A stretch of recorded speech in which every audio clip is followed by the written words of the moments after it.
It is called no mind, or in Japanese, mushin. This does not mean a mind that is blank or dull. It is a way of being where life flows without struggle.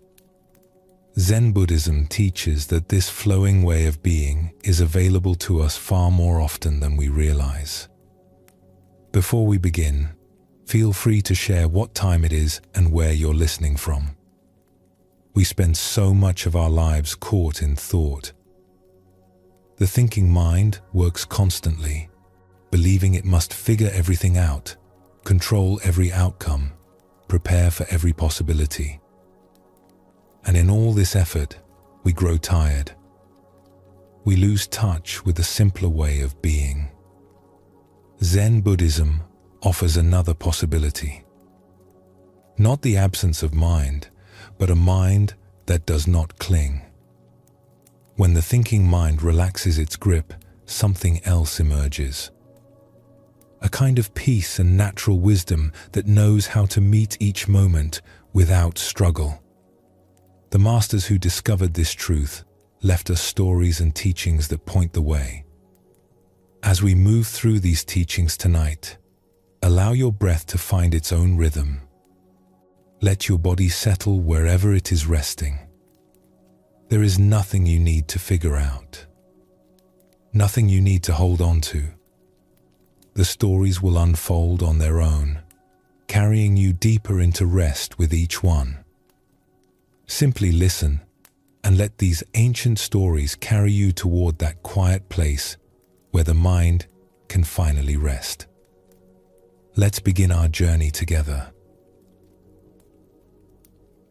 There is a kind of exhaustion that has nothing to do with physical labor. It comes from thinking too much, from a mind that will not stop commenting on everything, judging, planning, worrying, running through endless possibilities that may never arrive. Most of us know this exhaustion well. We lie down at night and our bodies are ready for sleep, but our minds keep spinning. We finish a task, and instead of resting, our thoughts race ahead to the next thing. We sit in a quiet room and find ourselves in an argument with someone who is not even there. The thinking mind believes it is helping us. It believes that by going over everything again and again, it will solve our problems. It will protect us from making mistakes. It will prepare us for what is coming. But often, it simply exhausts us. It keeps us company we did not ask for. It fills the silence with noise that serves no purpose. Zen does not ask us to stop thinking. Thoughts are natural. They arise on their own, like clouds forming in an empty sky. The teaching of no mind points to something different. It shows us what becomes possible when we stop following every thought, when we stop believing that we must think our way through every moment, when the thinking mind is allowed to rest. What happens when the constant commentary falls silent? Not through force or suppression, but simply because we stop feeding it with our attention, a space appears. And in that space, we discover a different way of being present. Let us explore a story that shows this truth. In a busy trading town, there lived a merchant named Sajin who had built a successful business over many years. He was clever with numbers. He could assess the value of goods at a glance. He knew which traders were honest and which ones would cheat him if given the chance. His mind was always working, calculating, planning his next move. But Sajin had a problem that all his cleverness could not solve. He could not sleep. Each night he would lie on his mat and close his eyes, but his mind would not stop.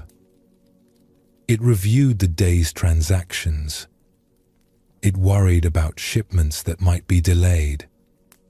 It rehearsed conversations he needed to have with difficult suppliers.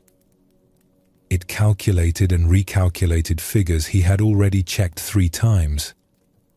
Even when his body was heavy with fatigue, his thoughts kept spinning. He tried drinking warm sake before bed. He tried herbal remedies from a local healer. He tried exhausting himself with long walks. Nothing worked. His mind simply would not rest. The sleeplessness began to affect his work. He made small errors he would never have made before. His temper grew short. He snapped at his assistants over minor mistakes. Dark circles formed under his eyes. His wife worried about his health. One morning, unable to sleep yet again, Sajin rose before dawn and walked through the quiet streets. He found himself near the old temple at the edge of town. The gates were open, so he wandered in, hoping the peaceful grounds might calm his racing thoughts. The temple was simple. Wooden buildings arranged around a stone courtyard. Old pine trees casting long shadows in the early light. The smell of incense drifting from somewhere inside. As Sajin walked through the courtyard, he noticed an old man sweeping fallen leaves. The man moved slowly, methodically, guiding leaves into small piles with a bamboo broom. Back and forth, back and forth. The soft scratching sound of the broom against stone was the only noise in the early morning stillness. Sajin watched for a while. There was something about the old man's movements that caught his attention. The sweeper seemed completely at ease. His face held no tension. His shoulders were relaxed. He moved as though sweeping was the only thing in the world, and he was perfectly content for it to be so. After some time, the old man looked up and noticed Sajin watching. He smiled and continued his work. Sajin approached him. "Forgive me for staring," he said. "I could not help but notice how peaceful you seem. I am a merchant in this town. My business does well, but my mind gives me no rest. Even now, when I should be sleeping, I am walking these grounds because my thoughts will not stop. You seem to have found something I cannot find. What is your secret?" The old sweeper leaned on his broom and considered the question. "I have no secret," he said simply. "I just sweep." "Just sweep?" Sajin felt frustrated. "But surely your mind must be doing something. You must be thinking about something while you work." The old man shook his head gently. "When I sweep, I sweep. The broom moves. The leaves gather. My feet shift on the stones. There is the sound of bristles against rock. The smell of morning air. Why would I need to add thinking to this? The sweeping does itself. I am just here with it." Sajin frowned. "But don't you think about your problems? Your worries? Things you need to do later?" "Problems come when they come," the old man said. "If a problem arrives, I will meet it then. Right now, there is only sweeping. If I fill this moment with thoughts about other moments, I miss the only moment that actually exists." He smiled. "Besides, thinking about problems does not solve them. It just makes this moment heavy with things that are not here." Sajin stood there for a long time, watching the old man return to his work. The broom moved back and forth. Leaves gathered into piles. The scratching sound continued, gentle and rhythmic. Something stirred in Sajin. He realized He had never done anything the way this old man swept. He was always somewhere else in his thoughts. While eating, he planned his afternoon. While talking with customers, he calculated profits. While lying in bed, he reviewed the entire day and anticipated the next one. He was never simply here doing what he was doing. "May I try?" Sajin asked suddenly. The old man handed him the broom without a word. Sajin began to sweep. At first, his mind continued its usual chatter. He thought about how foolish he must look, a successful merchant sweeping a temple courtyard at dawn. He thought about the deals he needed to make that day. He thought about whether this was a waste of time. But the old man stood nearby, watching. "You are not sweeping," he said gently. "You are thinking about sweeping. Feel the broom in your hands. Feel your feet on the ground. Listen to the sound. Just this. Nothing else." Sajin tried again. He felt the smooth bamboo handle against his palms. He noticed the weight of the broom as it moved. He heard the soft scratching of bristles. He felt the cool morning air on his face. For a few moments, his mind fell quiet. There was just the sweeping, the movement, the sound, the leaves gathering.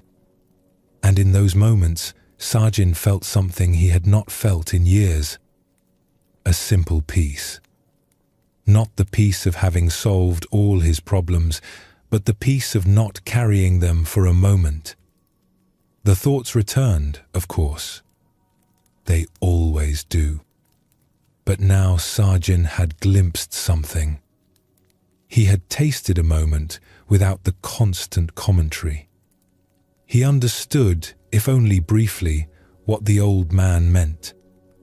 He returned the broom and thanked the old man. "I think I understand a little," he said. "But how do you maintain this? How do you keep your mind from taking over?" The old sweeper laughed softly. "I don't maintain anything. I don't fight my thoughts. When they come, they come. When they go, they go. I just keep sweeping. The thoughts are not the problem.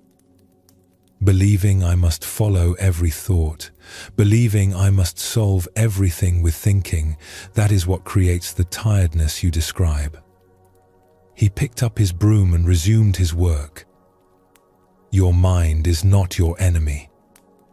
It is just very busy. You have trained it to be busy. You can also let it rest. Not by forcing it, but by giving your attention to what is actually here. The mind follows attention. Put your attention in this moment, in this task, in these sensations, and the thinking mind has nothing to do. It can finally rest." Sajin walked home as the sun rose over the town. That night, before lying down, he did not try to force his thoughts to stop. Instead, he felt the mat beneath him. He noticed the weight of the blanket. He listened to the sounds of the night. When thoughts arose, he did not fight them. He simply returned his attention to what was actually present. Sleep came more easily than it had in months. In the days that followed, Sajin did not become a different person. He was still a merchant. He still calculated and planned and made deals. But something had shifted. He began to notice when his mind was spinning uselessly. He learned to bring his attention back to what was actually in front of him. Not by fighting his thoughts, but by giving his presence to whatever task was at hand. He never forgot the old sweeper. And sometimes, When his mind grew especially busy, he would remember the sound of that bamboo broom against the temple stones. The simplicity of it, the peace of just sweeping, and his thoughts would quiet, even if only for a moment. This story shows us something important about the teaching of no mind. The old sweeper did not have fewer thoughts than Sa-jin. He was not smarter or more disciplined. He had simply discovered a different way of being with his mind. Zen teaches us that thoughts themselves are not the problem. They arise naturally, like ripples on water. The exhaustion comes from our habit of following every thought, believing every thought, feeling that we must engage with every thought that appears. This constant engagement is what tires us. The thinking mind believes it is essential. It believes that without its constant activity, things would fall apart. It believes it must figure everything out, prepare for every possibility, solve every problem in advance. But most of this activity accomplishes nothing. It simply churns and churns, wearing us out. What the old sweeper discovered was that attention is the key. Where we place our attention shapes our entire experience. When attention goes to the spinning thoughts, we spin with them. When attention comes to rest in what is actually present, the body, the breath, the simple task at hand, the thinking mind has less to grip onto. It can relax. This is not suppression. We do not push thoughts away or try to make the mind blank. We simply stop feeding the thoughts with our attention. We come back to what is here. The feel of the broom, the weight of the blanket, the sensation of breathing. This coming back is the practice. Not achieving perfect stillness, but returning again and again to this moment. Buddhism shows us that we have more choice than we realize. We have been trained to follow our thoughts automatically, as though we have no option. But we can learn to let thoughts pass without following them. We can learn to rest in simple presence. This is the beginning of no mind. Not the absence of thoughts, but freedom from being controlled by them. The tired mind is not a broken mind. It is simply a mind that has been overworked, that has forgotten how to rest. The teaching of no mind shows us that rest is always available. Not later, when we have solved all our problems, but now, in this very moment, by simply being where we are.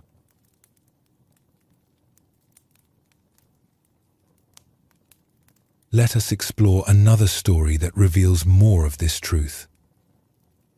In the same town where Sa-jin worked as a merchant, there lived a young scribe named Fumio.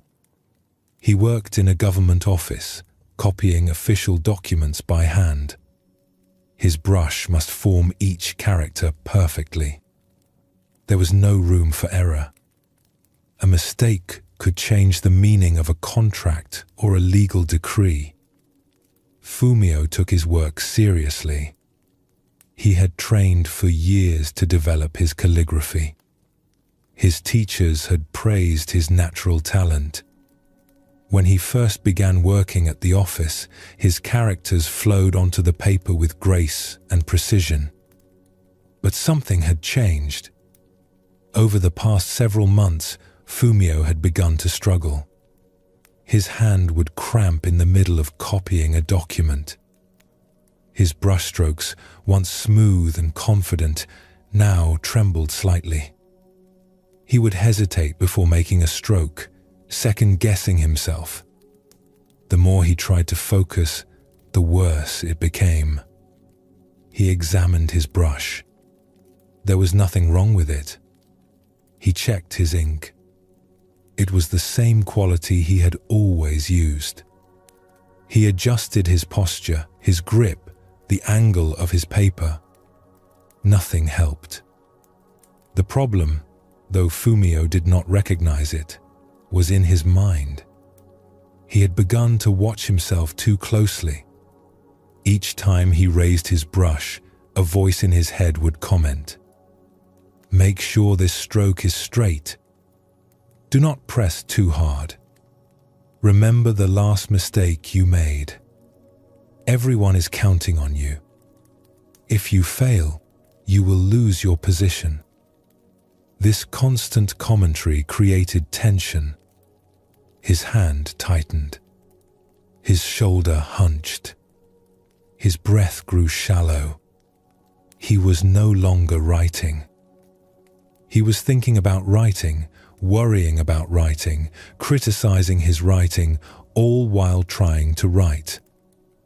The natural flow he once had was buried under layers of mental noise. One afternoon, Fumio was called to the archive room to retrieve some old documents. It was a dusty space in the back of the building where records from decades past were stored. Fumio rarely went there. As he searched through the shelves, he noticed an old man sitting at a small desk in the corner. The man was copying something, his brush moving steadily across the paper. Fumio had never seen him before. His hair was white, his face deeply lined, but his hand moved with a smoothness that made Fumio stop and stare. The old man's brush seemed to dance. There was no hesitation, no tension. The characters appeared on the paper as if by themselves. Fumio watched for several minutes, forgetting what he had come to find. When the old man finally set down his brush, he looked up and noticed Fumio. "You are the young scribe who works in the front office," he said. "I have seen your work. You have good training. But something is troubling you." Fumio was surprised. "How did you know?" "Your characters have begun to show strain. I can see the tension in them. I remember this problem. I had it myself many years ago." Fumio felt a wave of relief at being understood. "I do not know what has happened," he confessed.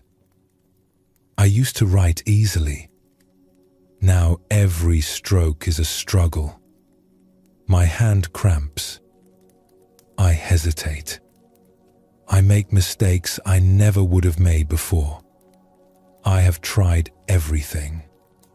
The old man nodded slowly. "Sit," he said, gesturing to a cushion across from his desk. "Show me how you write." Fumio sat down and picked up a brush. He dipped it in ink and prepared to write a simple character on a blank sheet. Immediately, the familiar tightness appeared. His shoulder tensed. His breath caught. The voice started. "Do not mess this up. The old man is watching. Write it perfectly." He made the first stroke. It was uneven. The old man watched without expression. "Put down the brush," he said gently. Fumio set it down, feeling ashamed. "I want you to close your eyes," the old man said. "Now, feel your hand. Just your hand. Notice any tension in it." Fumio closed his eyes and focused on his hand.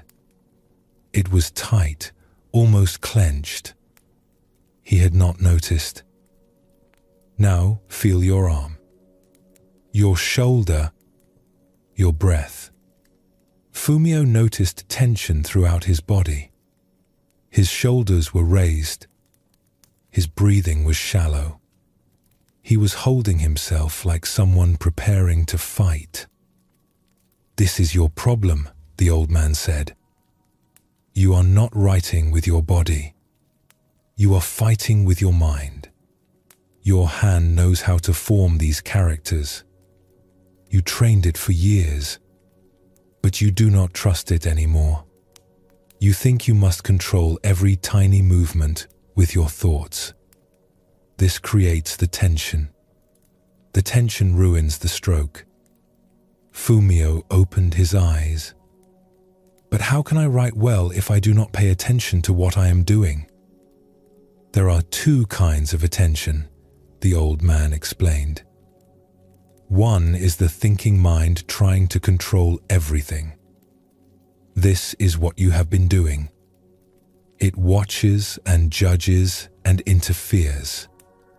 The other kind of attention is simply being present. Aware, but not controlling. Open, but not grasping. This is the attention that allows the brush to move freely. He picked up his own brush and held it lightly. Watch. I am not thinking about how to form the character. I have written it 10,000 times. My hand knows what to do. I simply let the hand move while I stay present without interfering. He made a single stroke. It was perfect. The thinking mind wants to help, he continued. But sometimes the greatest help is to step aside. Your hand learned calligraphy. Trust it. Your job now is not to control, but to allow. Be present without thinking. See what happens. Fumio picked up his brush again. This time, he did not try to control the stroke. He felt the brush in his fingers. He noticed the paper waiting. He let his hand begin to move without the voice commenting, without the mind directing each tiny movement. The character that appeared was different. Not his best work, but something had shifted. There was less tension in the lines. More flow. Better, the old man said. You stepped aside for a moment. The brush could move more freely. This is what you must practice. Not controlling, but allowing. Not thinking about writing, but simply writing. The hand knows the way. The mind just needs to stop blocking it. Over the following weeks, Fumio returned to the archive room whenever he could. The old man, whose name was Shoda, had worked in that back room for 40 years, copying ancient documents that needed to be preserved.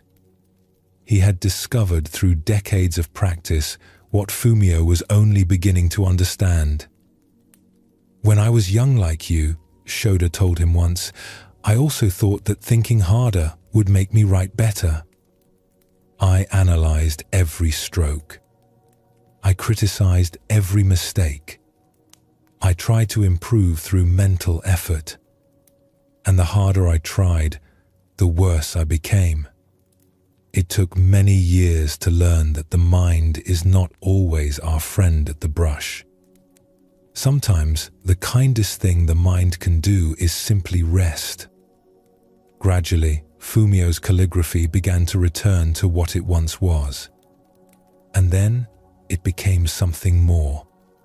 There was a new quality in his work, a naturalness that had not been there even in his best early days. His characters flowed as if they had always been on the paper, waiting to be revealed. His hand no longer cramped. His shoulder no longer tensed. He wrote for hours without fatigue, because he was no longer fighting himself. The thinking mind still arose, of course. It still offered its commentary. But Fumio had learned not to follow it. He would acknowledge it and return to the simple act of letting the brush move. Years later, when young scribes asked Fumio how he achieved such beautiful work, he would remember old Shoda and smile. I learned to get out of my own way, he would say. The brush knows what to do. The hand knows what to do. My job is just to be here, present and allowing, without my thoughts getting in between. This story reveals another dimension of the tired mind. Fumio's problem was not that he lacked skill. His hand knew exactly how to form each character. The problem was interference. His thinking mind, wanting to help, actually created the tension that ruined his work. Zen teaches us that the body holds wisdom. The thinking mind cannot direct. When we learn a skill deeply, it becomes part of us. The knowledge lives in our hands, our muscles, our bones. This embodied wisdom does not need the thinking mind to supervise it. In fact, such supervision often makes things worse. Consider how a child learns to walk. At first, everything is conscious effort. But once walking is learned, we do not think about it. We simply walk. Imagine if we tried to consciously control every tiny muscle involved in walking. We would stumble and fall. The skill works because we have released it from thinking mind control. The teaching of no mind points to this natural flow. When the thinking mind steps aside, what remains is not blankness or incompetence. What remains is a deeper intelligence that knows how to respond. The hands know how to write. The body knows how to move. Something in us knows how to meet each moment when we stop interfering with too much thought. This does not mean we never think. Thinking has its place. We plan, we analyze, we solve problems. But we do not need to think constantly. We do not need to fill every moment with mental commentary. When thinking is needed, we think. When it is not needed, we can let it rest. This balance is what no mind points toward. The Buddha taught that suffering arises from grasping. We can grasp with our hands, holding too tightly to things that come and go. But we can also grasp with our minds, holding too tightly to thoughts, to the need to figure everything out, to the belief that constant thinking will keep us safe. This mental grasping exhausts us. Releasing it brings rest. Both Sajin the merchant and Fumio the scribe discovered the same truth from different angles. The mind that will not stop creates tiredness, tension, struggle. The mind that can rest when rest is appropriate allows natural wisdom to emerge. We do not lose anything by letting the thinking mind quiet down. We gain access to a deeper part of ourselves that has always been there, waiting for the noise to settle. As you rest here now, you might notice your own thinking mind. How busy it has been. How hard it works. How much it believes it must control. There is no need to judge it or fight it. Simply notice. And perhaps for just a moment, you can let it rest. Not forever. Not even for very long. Just for this breath. Just for this moment. Letting the thoughts be there without following them. Letting your attention settle into the simple fact of being here. This is the beginning of no mind. Not an achievement to reach, but a releasing that is always available. Take a gentle breath now. Feel the air entering your body and feel it leaving. There is nothing you need to figure out. Nothing you need to hold. Simply rest here, allowing the breath to breathe itself, allowing this moment to be exactly as it is.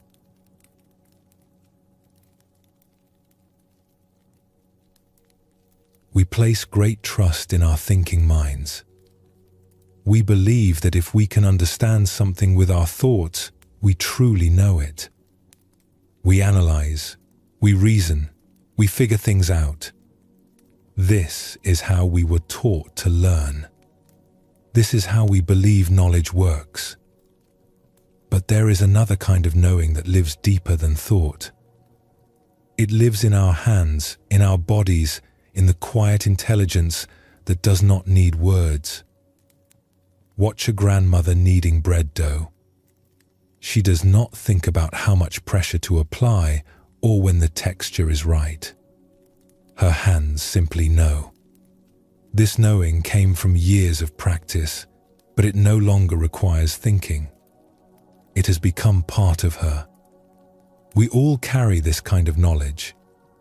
The way your feet find the stairs in the dark, the way your hands catch something before you realize it is falling.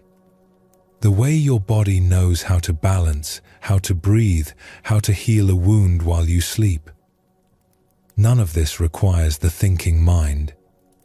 It happens beneath thought, guided by a wisdom we rarely acknowledge. The teaching of no mind invites us to recognize this deeper intelligence. Not to replace thinking, but to understand that thinking is not the only way we know things. When we trust what the body has learned, when we allow the hands to do what they know how to do, something flows more easily. The thinking mind can rest because it is not needed for everything. Let us explore a story that shows this truth. In a river town known for its beautiful fabrics, there lived a silk dyer named Yuma. Her family had been dyeing silk for 5 generations. The craft had been passed down from grandmother to mother to daughter, each one learning the subtle art of coaxing color into cloth. Yuma had begun learning as a small child. Before she could read or write, she knew the smell of a dye vat ready for use. She would sit beside her mother in the workshop, watching the silk lowered into the steaming vats. The air was thick with earthy scents. Wooden paddles hung from the walls. Bolts of undyed silk waited in neat stacks, pale as morning clouds.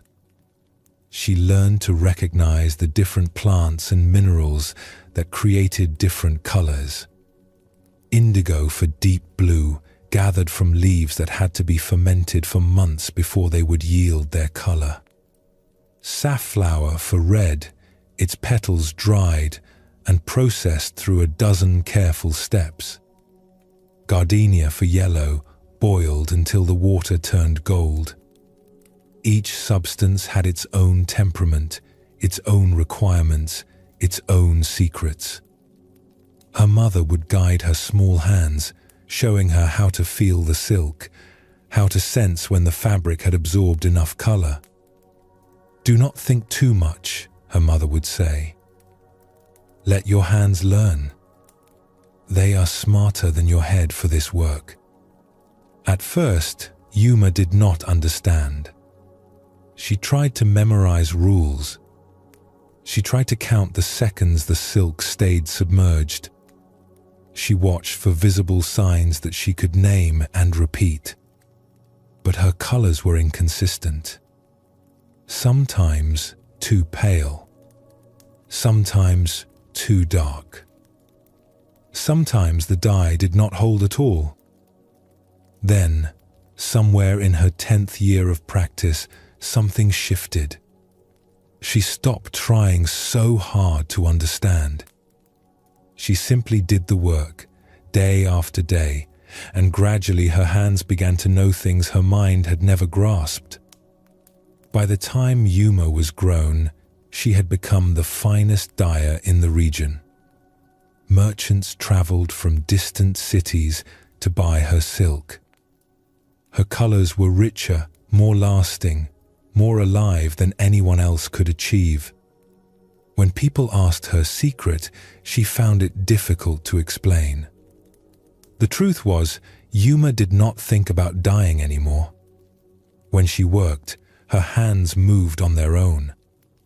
She would lower the silk into the vat, and something in her would know exactly when to lift it out.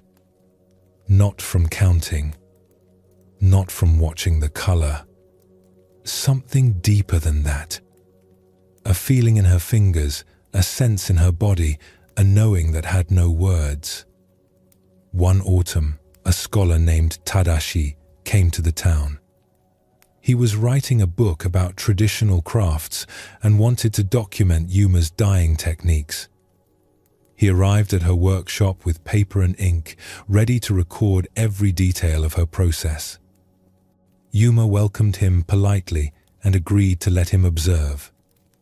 She was preparing a batch of indigo dye that morning, one of the most difficult colors to work with. Indigo is temperamental. The dye vat must be kept at exactly the right condition. The silk must be dipped and lifted at precise intervals.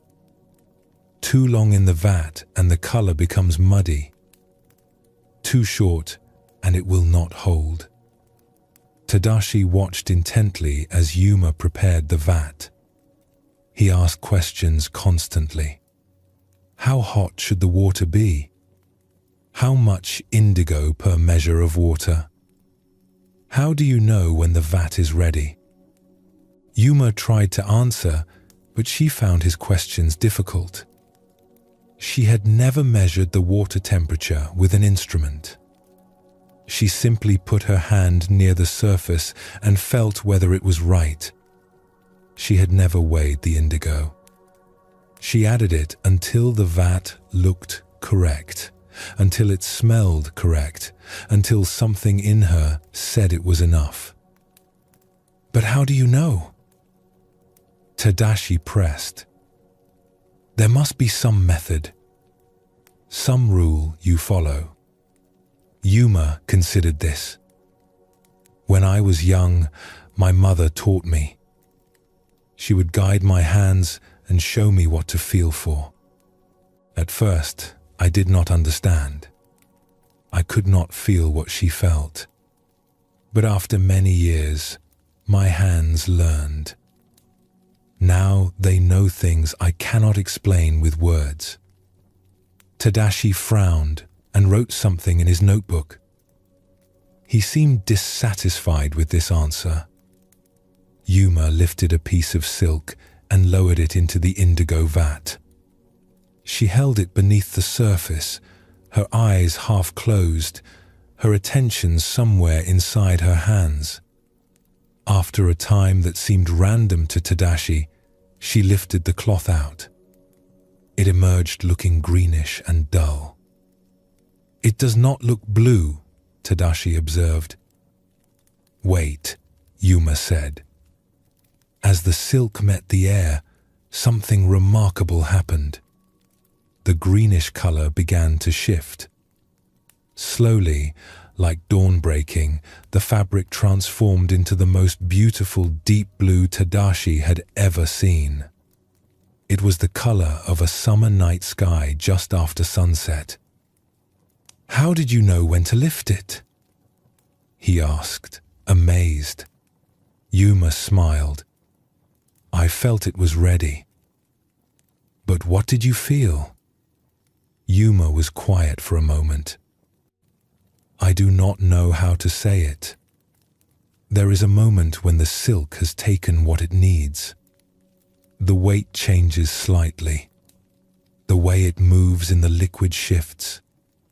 Something tells my hands it is time. But if I try to think about it, if I try to watch for the signs deliberately, I miss them. I can only feel them when I am not trying to feel them. Tadashi spent 3 days at Yuma's workshop. He filled many pages with notes about temperatures and timing and proportions. He recorded everything he could observe.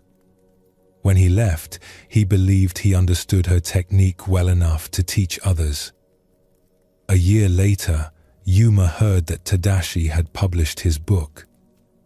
A chapter was devoted to indigo dyeing, filled with precise measurements and detailed instructions. She also heard that several people had tried to follow his instructions and failed. Their colors were acceptable but not remarkable. They could not achieve what Yuma achieved, despite following every step exactly as written. One of these failed dyers eventually traveled to see Yuma. He was frustrated and confused. "I followed the instructions perfectly," he said. "I measured everything. I timed everything. But my indigo is flat and dull compared to yours. What am I doing wrong?" Yuma invited him to watch her work. As she prepared a new batch, she let him observe closely. When it came time to dip the silk, she paused. "Put your hand near the vat," she said. "What do you feel?" He put his hand out. "It is warm." "What else?" He concentrated. "I do not know." "Just warmth." "There is more," Yuma said gently. "The vat has a presence, a readiness. When it is right, you can feel it welcoming the cloth. But this feeling cannot be measured or written down. It can only be learned by doing, by failing, by trying again. My mother stood beside me for 10 years before my hands understood. The scholar's book captured the outside of the technique, but the heart of it lives in the hands, and hands must learn for themselves. The dyer stayed with Yuma for several months. At first, he kept trying to think his way to success. He would calculate and analyze and reason. He made notes about everything. He tried to find patterns in what Yuma did, rules he could write down and follow. His results remained mediocre. "You are still in your head," Yuma told him one morning. "I can see it in how you move. Stiff, deliberate. You are thinking about every action instead of letting the action happen." "But how do I stop thinking?" he asked, frustrated. "I cannot simply turn off my mind." "You do not need to turn it off," Yuma replied. "Just stop asking it to do what it cannot do. Your mind cannot feel the dye. Your mind cannot sense when the silk is ready. Only your hands can do that. Let your mind rest while your hands learn." He did not understand at first, but he had no other options, so he kept working. Day after day, standing beside the vats, lowering silk, lifting silk, failing and trying again. But slowly, as the weeks passed, something began to shift. He stopped trying so hard to understand with his mind. He simply did the work, day after day, letting his hands learn what his thoughts could not grasp. He paid attention not to ideas about dyeing, but to the actual sensations. The weight of wet silk, the smell of the vat at different temperatures, the subtle changes in color that happened so gradually they seemed invisible, until suddenly they were complete. He began to notice things he had never noticed before. The way the silk felt different when it had absorbed enough dye. The way the liquid in the vat had a particular shimmer when the conditions were right. These were not things he could explain or write down. They were things his hands were beginning to know. One morning, he lifted a piece of silk from the indigo and knew, without knowing how he knew, that it was perfect. The color that emerged was not as fine as Yuma's, not yet. But it was alive in a way his earlier work had never been. "There," Yuma said, smiling. "Your hands are beginning to remember." He looked at her with new understanding. The book could never teach this, could it? Books teach the thinking mind, Yuma replied. But some knowledge lives below thought. It must be given directly, hand to hand, through practice and patience. The thinking mind can point the way, but the hands must walk the path themselves. This story shows us something essential about the wisdom that lives in our bodies. Yuma could not explain her skill in words because words belong to the thinking mind, and her skill had moved beyond thinking. It had become part of her hands, her senses, her whole being. Zen teaches us that this kind of knowing is not inferior to intellectual understanding. In many ways, it is deeper. When something is truly learned, it no longer requires thought. It becomes natural, effortless, immediate. The thinking mind can step aside because it is no longer needed. We see this in many areas of life. The musician whose fingers find the right notes without conscious direction. The cook who knows by smell and sound when the food is ready. The mother who senses what her child needs before any words are spoken. All of these involve a knowing that cannot be captured in explanations or instructions. The teaching of No Mind honors this deeper intelligence. It reminds us that we are more than our thoughts. We are bodies that have learned countless things. We are hands that remember. We are beings with access to wisdom that thinking can never reach.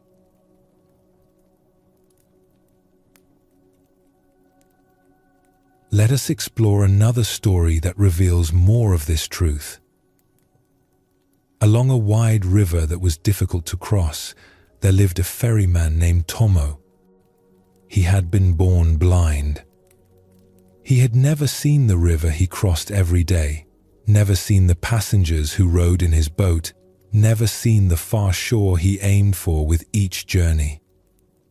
His mother had wept when he was born and did not open his eyes. His father had wondered what would become of a blind son. But Tomo's grandfather, himself an old ferryman, had taken the child under his protection. "The river does not care whether you can see it," he had said. "It only cares whether you can feel it." From early childhood, Tomo had learned the river through his hands and ears.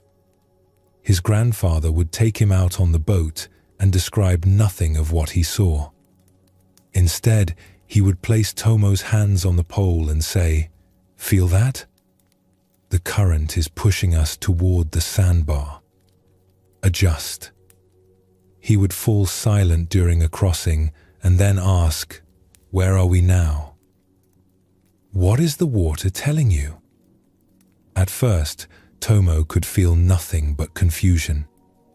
The pole was just a pole. The water was just water. But his grandfather was patient. Year after year, they crossed together. And slowly, the river began to speak to Tomo in a language that had no words. By the time his grandfather passed away, Tomo knew every inch of that river. Not through sight, which he had never possessed, but through a knowing that lived in his whole body. And yet Tomo was the most trusted ferryman on the river. This puzzled many travelers. The river was dangerous. Strong currents ran beneath the surface. Sandbars shifted with the seasons. Rocks lurked in unexpected places. Other ferrymen, men with good eyesight who had worked the river for years, sometimes ran aground or lost their way in fog. But Tomo never did. One day, a young ferryman named Genji came to learn from Tomo. Genji had been working a different stretch of the river and had grown frustrated. Despite his sharp eyes and careful attention, he struggled in difficult conditions. When mist rose from the water or storms darkened the sky, he became uncertain and made mistakes. He had heard about the blind ferryman who never erred, and he did not believe it. He came to see for himself. Tomo welcomed him aboard for a crossing. The day was clear, the water calm. Genji watched as Tomo untied the boat and pushed off from the shore. The blind man's movements were confident and unhurried. He positioned himself at the pole and began to guide the boat into the current. Genji watched carefully, trying to understand what Tomo was doing differently. The old man seemed to be listening, his head tilted slightly. His hands on the pole were light, sensitive. He made small adjustments constantly, responding to things Genji could not detect. "How do you know where to steer?" Genji asked. "I listen," Tomo said. "The river is always speaking. The sound of the current tells me where the deep water runs. The echo from the shore tells me how far I have traveled. The way the boat moves beneath my feet tells me about the currents that are pushing us." Genji listened but heard only the general sound of water. "I hear the river, but it all sounds the same to me." Tomo smiled. "When you rely on your eyes, your ears grow lazy. You look at the water and think you know what it is doing. But water hides much beneath its surface. I cannot be fooled by how things look. I can only know how things are." They reached the middle of the river where the current was strongest. Genji felt the boat being pushed sideways. He would have fought against it, struggling to hold a straight course. But Tomo did something different. He let the current take the boat, adjusting his angle so that the river's push actually helped them move toward their destination. "You work with the river," Genji observed. "I have no choice," Tomo replied. "I cannot see it, so I cannot oppose it. I can only feel what it is doing and respond. The river is much stronger than me. If I fight it, I lose. If I feel its movement and adjust to it, we both get what we need." As they approached the far shore, a light mist began to rise from the water. Genji felt a familiar anxiety. In mist, he lost his bearings easily. Landmarks disappeared. Distance became impossible to judge. He had run aground in such conditions more than once. But Tomo showed no concern. He continued his steady work with the pole, making adjustments Genji could not understand. When they touched the far bank exactly where they had aimed, Genji was astonished. "How did you find the landing in this mist?" "I cannot see it even now." "I felt it," Tomo said simply. "The way the water moves changes near the shore. The sound changes too. And there is a smell when we are close. Wet earth. The plants that grow at the water's edge. I have crossed this river 10,000 times. My body knows the way." Over the following weeks, Genji returned many times to learn from Tomo. The old man did not lecture or explain in great detail. Instead, he had Genji close his eyes while crossing. At first, Genji felt helpless and frightened without his sight. He had no idea where they were or what was happening. His hands gripped the pole too tightly. His body was rigid with tension. "You are fighting," Tomo told him. "You are trying to see with your mind what you cannot see with your eyes. Stop trying. just feel. This was harder than any instruction Genji had ever received. His whole life, he had solved problems by thinking harder. Now he was being asked to think less, to trust something he did not even know he possessed. The first few crossings with closed eyes were terrible. Genji felt lost and helpless. More than once he wanted to open his eyes and give up this strange training. But something kept him returning. Perhaps it was the memory of Tomo navigating the mist with such calm certainty. Perhaps it was a growing awareness that his own way had limits. But Tomo guided him patiently. Feel the current through the pole. It is speaking to your hands. Feel how the boat tips and sways. It is telling you about the water beneath us. Listen. The shore sounds different from the open water. The deep channel sounds different from the shallows. Day after day, Genji practiced with his eyes closed. Slowly, impossibly, he began to sense things he had never noticed with his eyes open. The language of the river revealed itself in vibrations through the pole, in the movement of the boat, in sounds he had always heard but never truly listened to. He learned that the current changed its voice depending on depth. Shallow water had a different texture, a different sound when the pole touched bottom. He learned that approaching the shore created subtle echoes he had never consciously noticed. He learned that even the wind on his face told him something about where he was on the river. One afternoon, a sudden storm caught them in the middle of a crossing. The sky went dark. Rain pounded the water. Visibility dropped to almost nothing. Genji would have panicked in such conditions before. But now, with all he had learned, he found himself becoming calm. He could not see, so he stopped trying to see. He felt the boat. He felt the current. He listened to the rain hitting the water around them.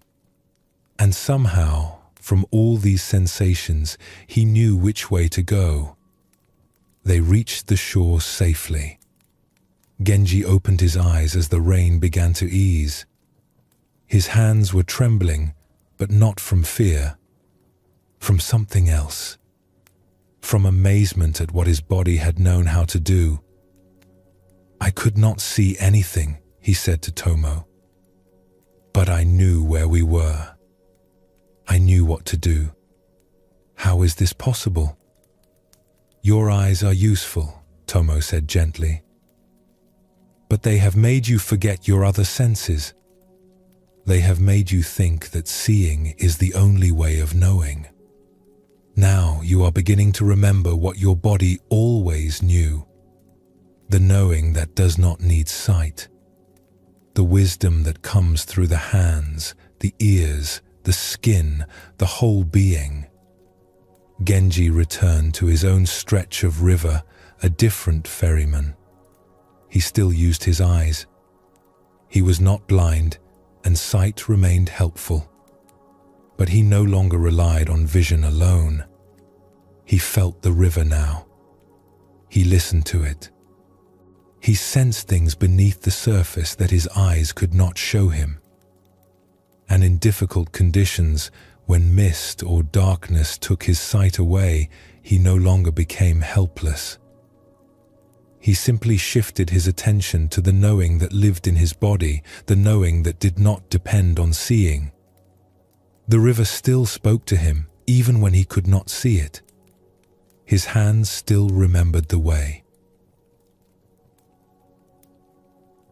This story deepens our understanding of the wisdom that lives beyond thought. Tomo's blindness was not a limitation in the way others assumed. It had forced him to develop a different kind of knowing. And this knowing was in some ways more reliable than sight alone. The Buddha taught that we cling to our usual ways of perceiving. We believe that how we typically see things is how things truly are. But our habitual perceptions are limited. They show us some aspects of reality while hiding others. When we release our grip on these familiar ways, other kinds of knowing become available. Genji discovered that his eyes, for all their usefulness, had actually been limiting him. He trusted them so completely that his other senses had grown dull. When he learned to close his eyes and feel the river directly, a whole world of information opened to him. This is what the teaching of no mind points toward.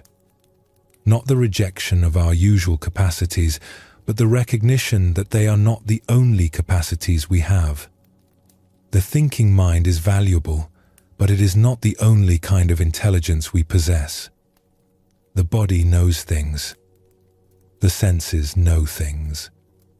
Something deeper than thought knows how to respond when we stop interfering. When we trust this deeper knowing, when we stop believing that we must think our way through every moment, a natural flow becomes possible. Actions arise without strain.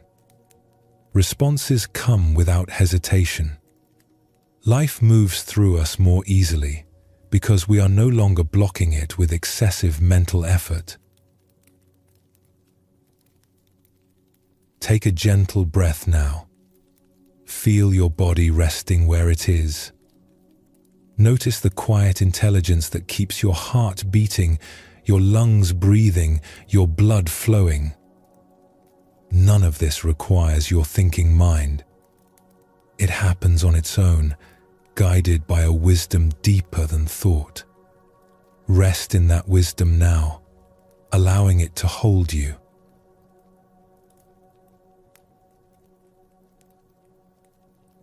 In Zen, there is a teaching about forgetting the self. This does not mean losing our memory or becoming confused about who we are. It points to something more subtle.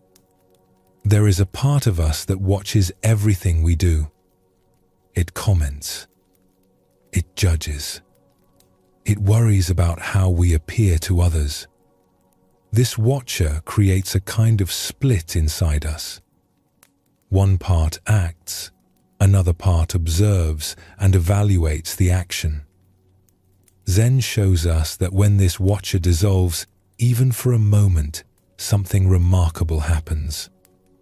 Action becomes whole. We are no longer divided against ourselves. The Buddha spoke often about the burden of self-concern, how we suffer because we are constantly protecting and promoting this sense of I. We worry about how the I looks to others.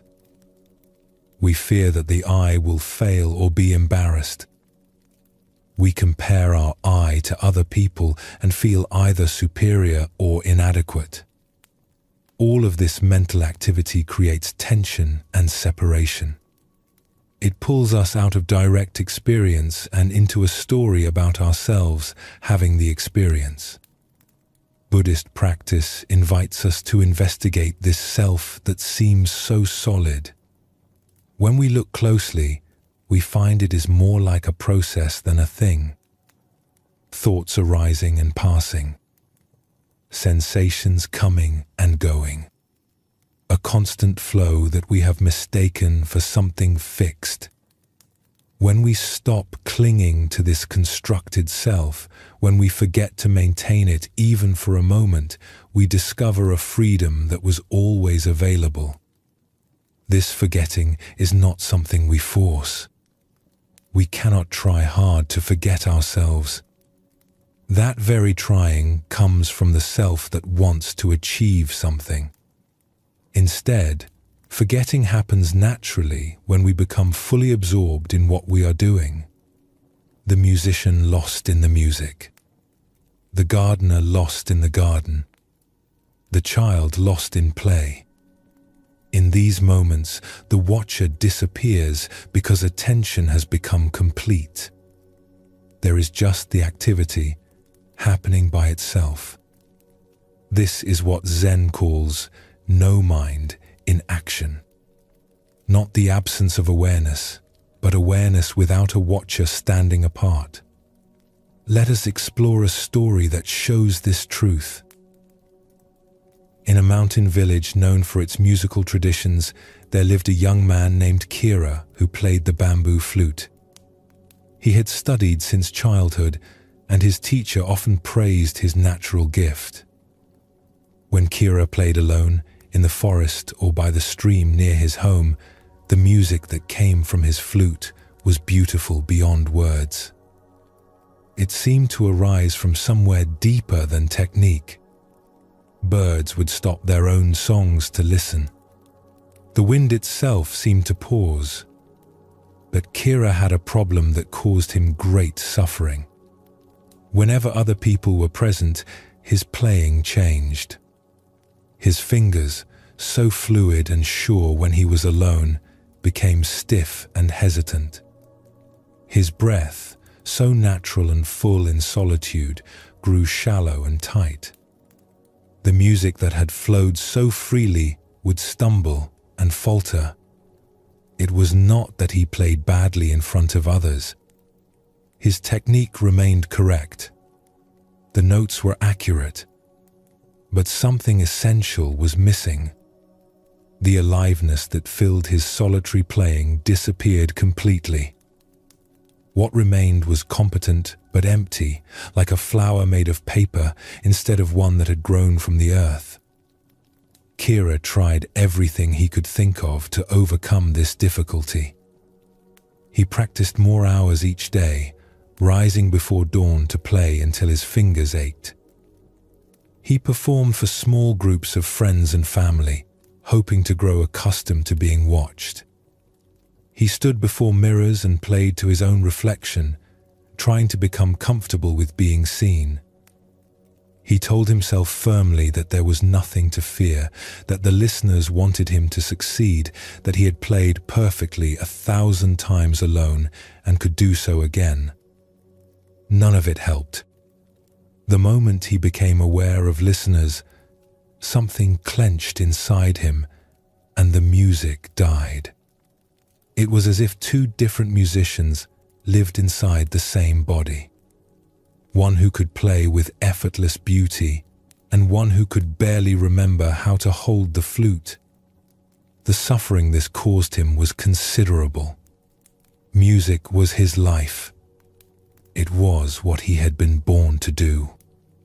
To have this gift and be unable to share it felt like a kind of prison. He grew withdrawn. He avoided gatherings where he might be asked to play.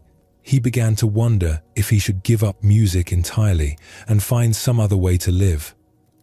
His teacher, an old man named Master Endo, watched this struggle with patient eyes. He had seen similar difficulties in other students over his many years of teaching. He knew that the problem was not in Kira's fingers or his breath or his technique. The problem was in his mind. One autumn afternoon, Master Endo invited Kira to walk with him into the mountains. They climbed for several hours, following a narrow path through the forest. The old man said little, and Kira was too troubled by his own thoughts to make conversation. Finally, they reached a small clearing beside a waterfall. The water fell from a great height, crashing onto rocks below and filling the air with mist and sound. Master Endo sat down on a fallen log and gestured for Kira to sit beside him. The waterfall was so loud that Kira could barely hear his own playing. The roar of falling water swallowed the notes almost as soon as they left his flute. He found that he could not monitor his playing in the usual way. He could not hear well enough to judge himself. With his self-criticism drowned out by the waterfall, something released in him. His fingers began to move more freely. His breath deepened. He stopped thinking about how he sounded and simply played. The music that emerged was unlike anything he had produced in front of another person. It was alive. It flowed. It seemed to come from the same place as the falling water, natural and unstoppable. When he finally lowered the flute, Kira realized he had forgotten his teacher was there. He had forgotten he was performing. He had forgotten himself entirely. There had been just the playing, without a player standing apart from it. Master Endo smiled. "There," he said. "That is the music I hear when you play alone. That is what disappears when you watch yourself too closely." Kira was trembling slightly. "But how do I find that again?" "The waterfall will not always be there to hide my playing from myself." "The waterfall is just a trick," his teacher replied. "It helped you forget yourself by drowning out your self-judgment. But you do not need a waterfall. You need to understand what happened. When you stopped listening to yourself, you could finally play. When you forgot to watch and judge, the music came freely. The watcher in your mind, the one who criticizes and worries and compares, he is what blocks the flow." Master Endo picked up a small stone and tossed it into the pool below the waterfall. It disappeared into the churning water without a trace. You have two people inside you when you play for others. One plays the flute. The other watches the one who plays and makes comments. Good note. Bad note. They are listening. What do they think of me? Am I making mistakes? This second one, the watcher, creates all the problems. When you play alone, he is quiet because there is no one to impress or fear. When others are present, he becomes very loud. The music cannot flow because you are divided. Part of you plays, part of you watches and judges. The playing becomes self-conscious. It loses its naturalness. Kira understood. He had felt this division, but never seen it so clearly. How do I quiet the watcher? You cannot fight him directly. If you try to stop him, you are just adding another layer of watching. Watching yourself. Watching yourself. This makes things worse, not better. Master Endo smiled gently. Instead, you must give all your attention to the music itself. Not to how you are playing, but to the music. Listen to it as if you were in the audience. Let yourself be absorbed by the sound, the feeling, the life of each note. When attention becomes complete, there is no attention left over for watching. The watcher starves because you are feeding him nothing. They sat by the waterfall until the sun began to set. Then they walked back down the mountain in the fading light. In the weeks that followed, Kira practiced what his teacher had shown him. It was not easy. The habit of self-watching was deeply ingrained. Many times he would begin to play and immediately feel the watcher arising, commenting, judging. But he kept bringing his attention back to the music itself. Not to how he was producing it, but to what was being produced. Listening as a listener would listen. Slowly, gradually, something shifted. There were moments when the watcher faded and the music flowed freely, even with others present. These moments came more often as he practiced. He learned to recognize when he was dividing himself and how to let that division heal. One winter evening, Kira was invited to play at a gathering in the village. Many people came to listen, including Master Endo. Kira felt the old fear arise as he looked out at all the watching faces. The watcher in his mind began its familiar commentary. They are all looking at you. Do not make mistakes. What will they think? But then Kira did something he had learned by the waterfall. He let his attention drop fully into the music. He stopped listening to the watcher and started listening to the notes.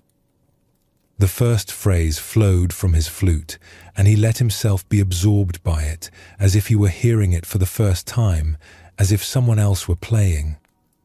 The watcher tried to arise several times during the performance. But each time, Kira gently returned his attention to the sound itself. And each time, the division healed and the music flowed. When he finished, the room was silent. Then people began to speak all at once, their voices full of something Kira had never heard in response to his playing before. They were moved. The music had touched them. Later, Master Endo found him standing alone outside, looking up at the winter stars.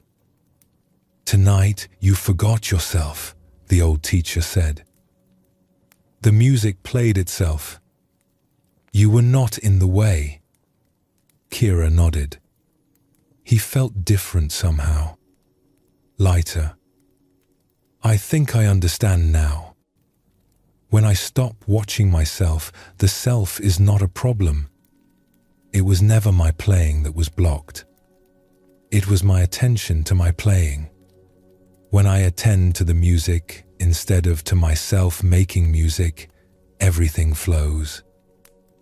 This is the teaching, Master Endo said.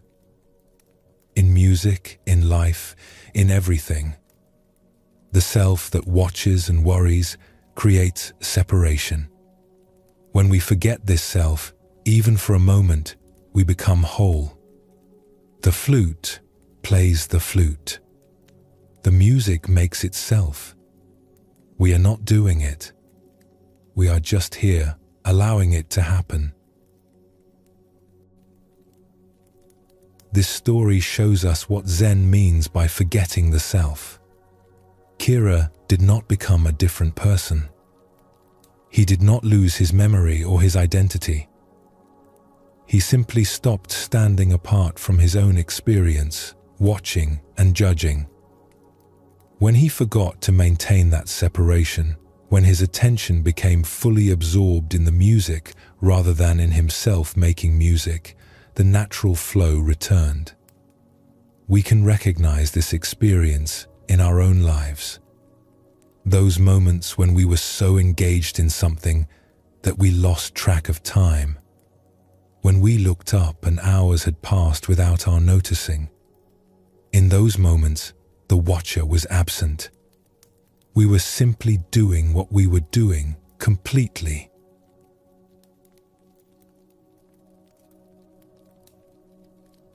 Let us explore another story that reveals this teaching from a different angle.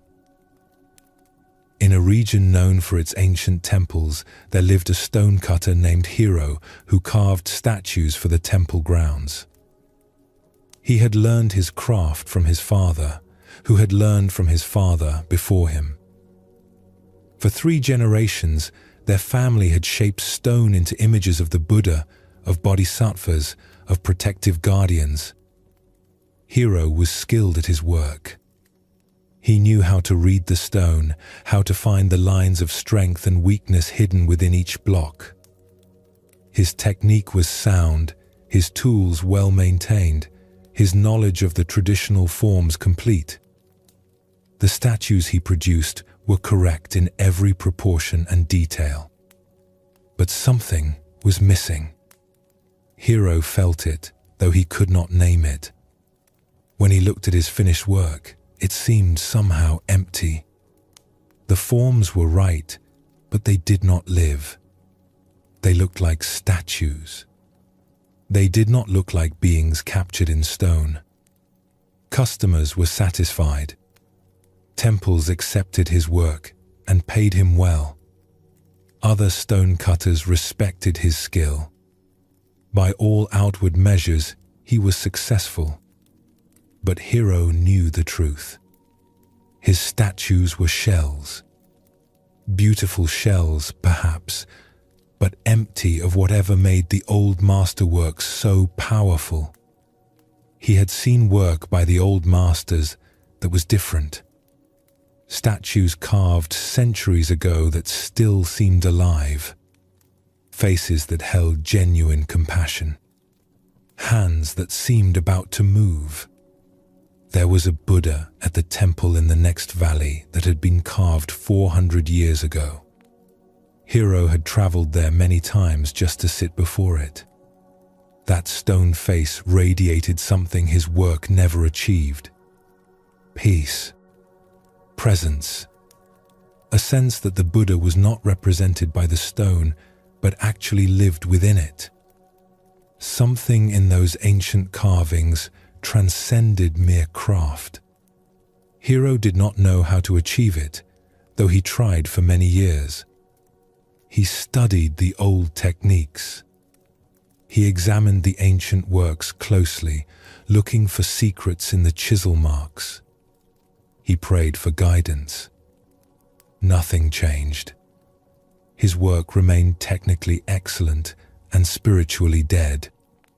His father had died when Hiro was young, too soon to pass on whatever secret might have made the difference. Hiro had learned the techniques, the proportions, the proper way to hold the chisel. But perhaps there was something else, something his father had not had time to teach.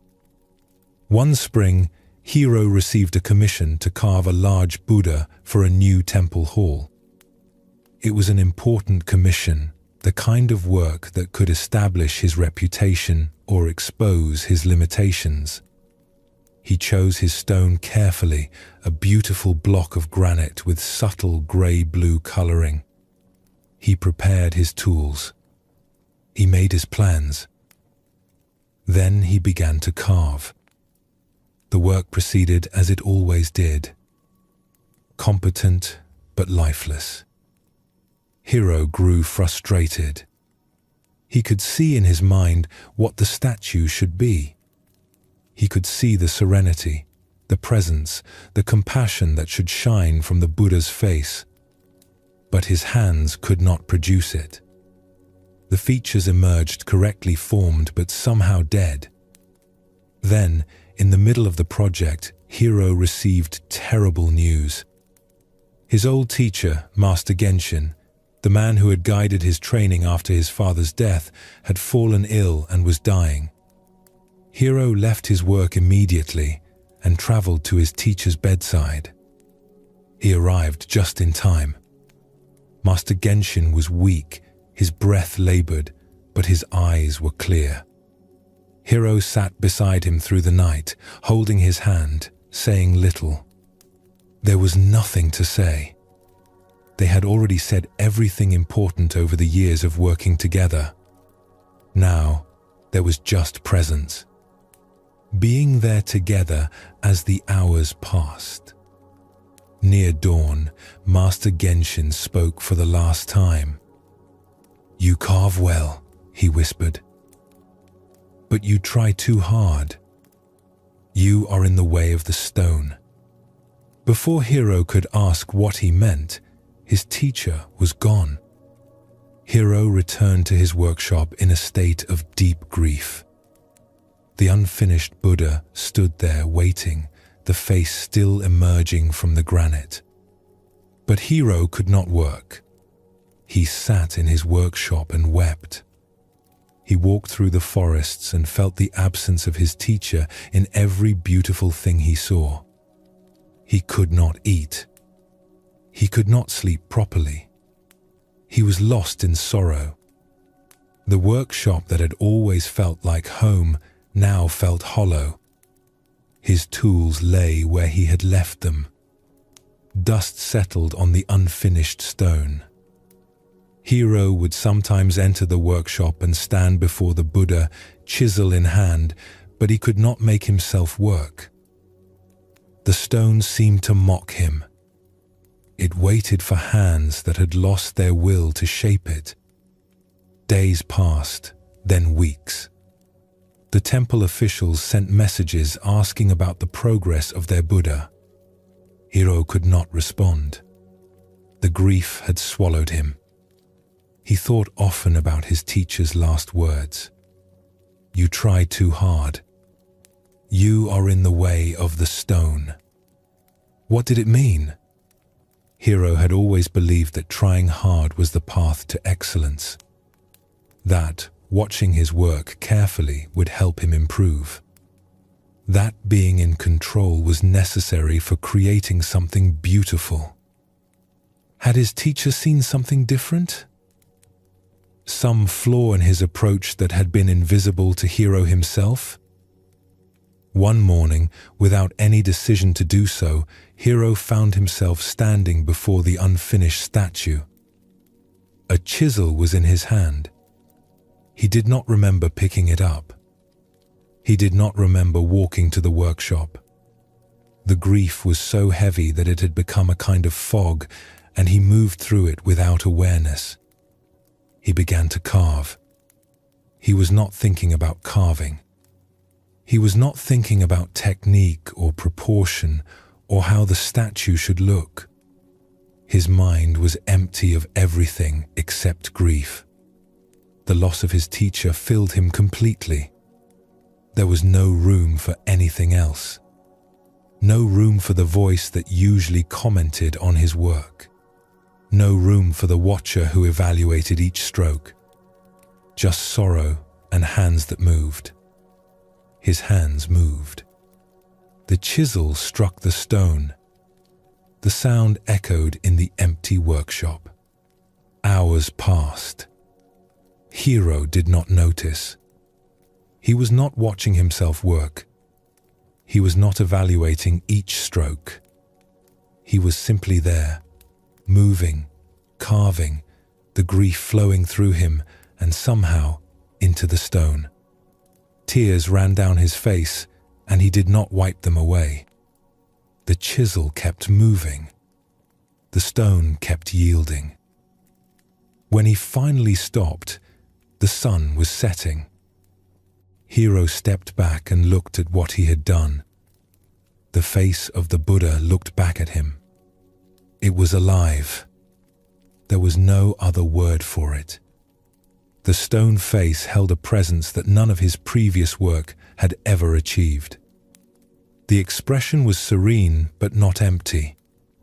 Compassionate but not sentimental. The eyes seemed to see him. The lips seemed about to speak. Hiro sank to his knees before his own creation, weeping again, but differently now. He understood something at last. For years, he had been trying to carve great statues. He had been watching his own technique, evaluating every stroke, trying to achieve an effect. This trying, this watching, this constant self-monitoring had created the very emptiness he felt in his work. Today, lost in grief, he had forgotten to try. He had forgotten to watch himself. He had forgotten to be Hiro the stonecutter attempting to create art. There had been just the carving, happening by itself, his hands moving without supervision. This was what his teacher had meant. You are in the way of the stone. When Hiro stood apart, watching and judging and trying, he blocked whatever wanted to flow through him into the work. When he forgot himself, when grief washed away the watcher, his hands could finally do what they had always known how to do. In the months that followed, Hiro completed the Buddha and went on to create many other works. Not all of them achieved what he had achieved on that grief-filled day. The watcher returned often, and with him came the old emptiness. But now Hiro understood what was happening. He knew that his best work came when he forgot to be Hiro, the stonecutter carving stone. When he simply carved. he developed ways to help himself forget. Sometimes he would work in dim light, where he could not see clearly enough to judge. Sometimes he would carve in rhythm with his breathing, letting the breath guide his hands. Sometimes he would simply wait until he felt that strange quiet inside, that absence of the watcher, before beginning. The temple officials who received the completed Buddha were astonished. They had expected good work from Hiro. They had not expected this. The statue became famous in the region. People traveled far to sit before it. They said it brought them peace. They said the Buddha's eyes seemed to see into their hearts. Hiro knew that he had not created that quality through skill or effort. It had come through him on a day when he was too broken to get in the way. The grief had been terrible, but it had also been a gift. It had shown him what was possible when the self that watches and judges falls silent. Years later, a young apprentice asked Hiro how he created such living statues. The old carver thought for a long moment before answering. "I learned to step aside," he said finally. "The stone knows what it wants to become. My hands know how to help it. When I forget to be in the middle, watching and directing, something can happen that I could never make happen through effort. I cannot tell you how to do this. I can only tell you that you are probably already doing it sometimes without knowing. Notice those moments. Notice what is different about them. You will find that you are absent in a certain way. The you that watches and judges and tries. Let that one rest and see what emerges." Zen teaches that we cannot force this forgetting. Any effort to forget ourselves comes from the very self we are trying to forget. But we can create conditions where forgetting becomes more likely. We can notice when we are dividing ourselves and gently return to complete engagement. We can let go of trying to achieve particular results and simply give ourselves to the activity at hand. Both Kira and Hiro discovered this truth through different paths. One learned to give his attention completely to the music. The other was emptied by grief until there was no watcher left. Both found that their best work, their most natural expression, arose when they stepped out of their own way. This is the art of forgetting. Not a loss, but a release. Not emptiness, but wholeness. When the self that watches and judges falls away, what remains is not nothing.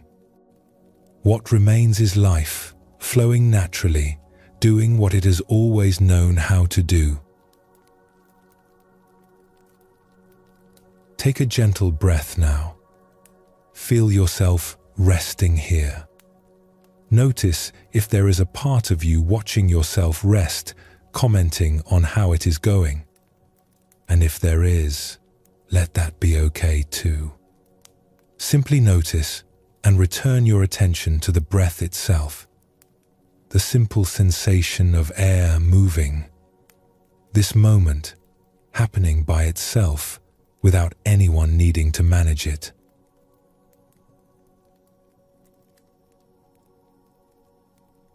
Zen masters have long pointed to water as one of the great teachers of no mind. The Buddha himself used water in many teachings, showing how it reflects the nature of reality and the path to freedom. Water does not struggle. It does not plan its course or worry about obstacles.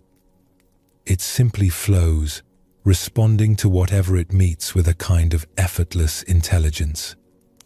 When water encounters a rock, it does not stop to consider what to do.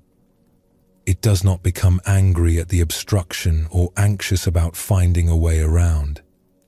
It simply moves. It flows over, around, or under. It finds the path of least resistance without calculating that path. This is not passivity.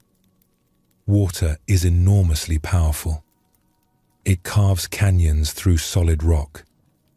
It shapes mountains over time. But its power comes not from force or struggle. It comes from persistence and flexibility, from moving with conditions rather than against them. Zen teaches that the mind can be like water. When thoughts arise, we do not need to fight them or push them away. We can let them flow through like water flowing around stones. When difficulties appear in our lives, we do not need to meet them with rigid resistance. We can respond fluidly, finding the way that opens naturally before us. This is not weakness or giving up. It is a different kind of strength. The strength of yielding. The power of not forcing. The Tao Te Ching, an ancient text that deeply influenced Zen Buddhism, says that nothing in the world is softer than water, yet nothing is better at overcoming the hard and rigid. This teaching points to a profound truth. What seems weak is often strong. What seems passive is often powerful. The mind that flows like water accomplishes what the rigid, forcing mind cannot. When we watch water, we see no mind in action, no hesitation, no deliberation, no second guessing, just continuous, appropriate response to whatever is present. This is what becomes possible when we stop overthinking and allow our natural intelligence to guide us. Let us explore a story that shows this truth. High in the mountains, where the air was thin and cold, there lived a young nun named Emmy. She had come to the remote monastery seeking peace. Her mind had always been busy, restless, full of thoughts that spun and tangled like threads in a windstorm. Even as a child, she had lain awake at night while her thoughts raced.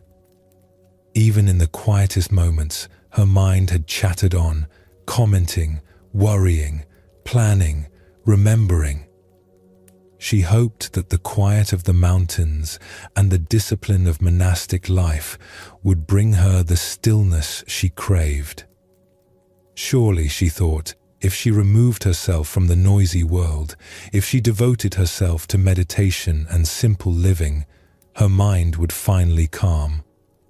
But the stillness did not come. Even in this peaceful place, surrounded by silence and snow, her mind continued its ceaseless churning. During meditation, thoughts arose in endless streams. One thought led to another, then another, an unbroken chain that pulled her away from her breath, away from the present moment, into memories and fantasies and worries. During work, her mind wandered to concerns about whether she was doing things correctly, whether the other nuns judged her, whether she would ever find what she was seeking. During meals, she barely tasted the food because she was so lost in her thinking. The other nuns seemed calmer. They moved through their days with a quality of ease that Emmy envied deeply. She watched them and wondered what was wrong with her. Why could she not quiet her mind? Why did peace remain so far away despite all her efforts? Perhaps they had some secret they had not shared with her. Perhaps they had been born with quieter minds. Perhaps she was simply defective in some way that could not be fixed. She tried harder. She sat for longer hours in meditation, determined to force her mind into silence. She focused with intense concentration, pushing away each thought that arose. But this only made things worse. The harder she fought her thoughts, the more thoughts came. The more she struggled for peace, the more agitated she became. It was like trying to still water by slapping it with her hands. Each effort created more disturbance. One spring afternoon, when the snow had begun to melt, Emmy walked alone through the forest above the monastery. She felt exhausted and discouraged. Perhaps she was not suited for this path. Perhaps some people were simply born with busy minds and nothing could change that. She came to a place where a mountain stream flowed over rocks and fallen logs. The water was cold and clear, fed by melting snow from higher up. Emmy sat down on a boulder and watched the stream without any particular intention. She was too tired to meditate or practice. She simply sat. The water flowed past her. It did not stop or hesitate. When it met a rock, it parted and flowed around. When it encountered a fallen branch, it slipped over or under, finding its way. There was no struggle in its movement. No effort. Just continuous flowing, moment after moment, adapting to whatever appeared. Emmy watched for a long time. She noticed how the water never fought the obstacles in its path. It did not push against the rocks or try to move them. It simply accepted their presence and found another way. Yet over time she knew this gentle water would wear the rocks smooth. It would carve channels through solid stone. Not through force, but through persistence. Through flowing. A thought arose in her mind, and for once she did not fight it. She let it come. She let it be there. And then, without her pushing it away, it passed. Like a leaf floating on the stream. It appeared, it moved through, it was gone. Another thought came. She watched it the same way. Not grasping. Not resisting. Just watching it appear and watching it pass. The thought did not need her to do anything about it. It flowed through on its own. Something began to shift in Emmy. She had been treating her thoughts like enemies to be defeated. She had been fighting them, pushing them away, trying to dam the stream of her mind. But you cannot stop a stream by building a wall against it. The water just rises and finds another way. And the effort of fighting exhausts you. What if thoughts were like the water itself? What if they were meant to flow?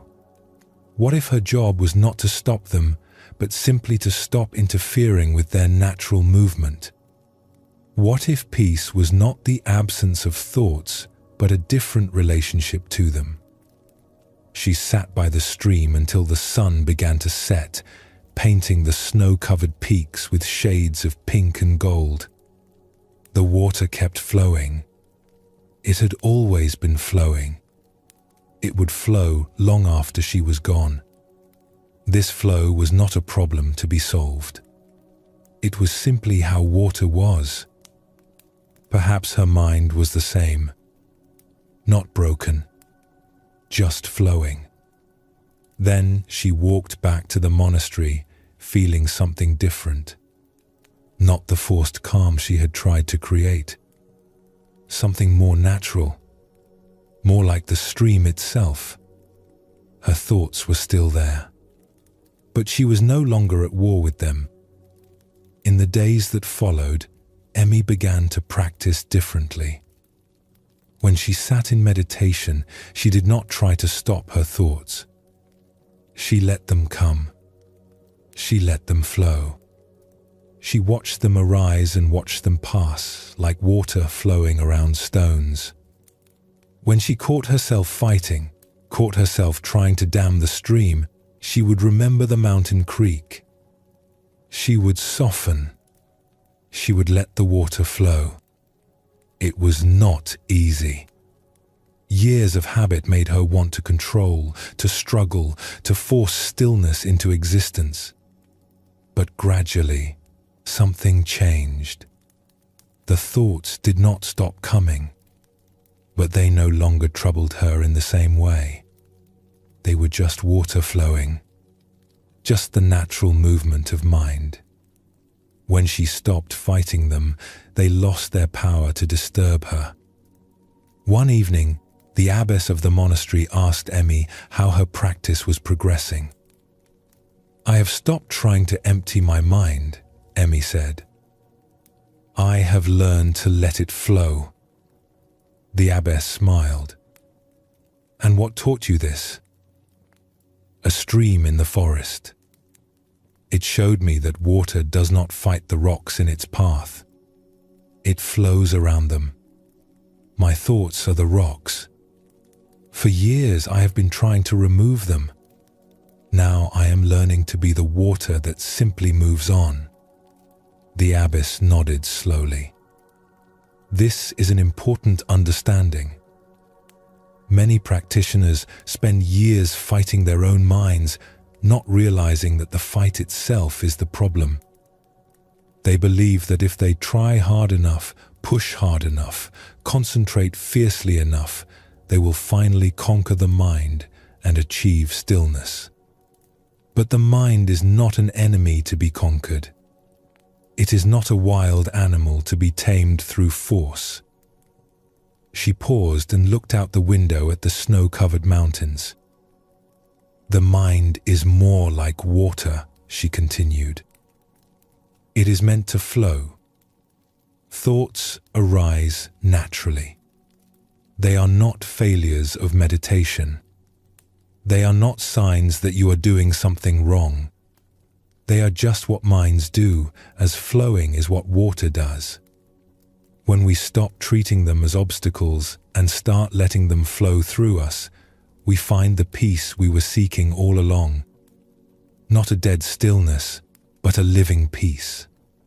A peace that moves and flows and yet remains undisturbed at its depths." Emmy continued her practice at the monastery for many years. Her mind never became perfectly silent. Thoughts continued to arise, as thoughts do. But she had learned to be like water, to flow around what appeared rather than struggling against it, to meet each moment with flexibility rather than rigidity. This was not the peace she had originally imagined, not an empty stillness with no movement at all. It was a different kind of peace, a flowing peace, a peace that included movement rather than fighting against it. When young monastics came to her later, struggling with their busy minds as she had once struggled, she would take them to the stream in the forest. She would not explain anything at first. She would simply have them sit and watch the water. "What do you notice?" she would ask after a while. And usually, if they sat long enough, they would begin to see what she had seen. That water does not fight. That flow is natural. That the peace they sought was not a matter of stopping the stream, but of learning to move with it. This story shows us one face of water mind. Emmy's suffering came not from her thoughts themselves, but from her war against them. When she learned to let them flow, to stop fighting and start allowing, she found the peace that her fighting had made impossible. Zen teaches that resistance creates suffering. When we push against what is, we exhaust ourselves in a battle we cannot win. The thoughts keep coming. The difficulties keep arising. Life keeps presenting us with things we did not choose. If we meet all of this with rigid resistance, we break.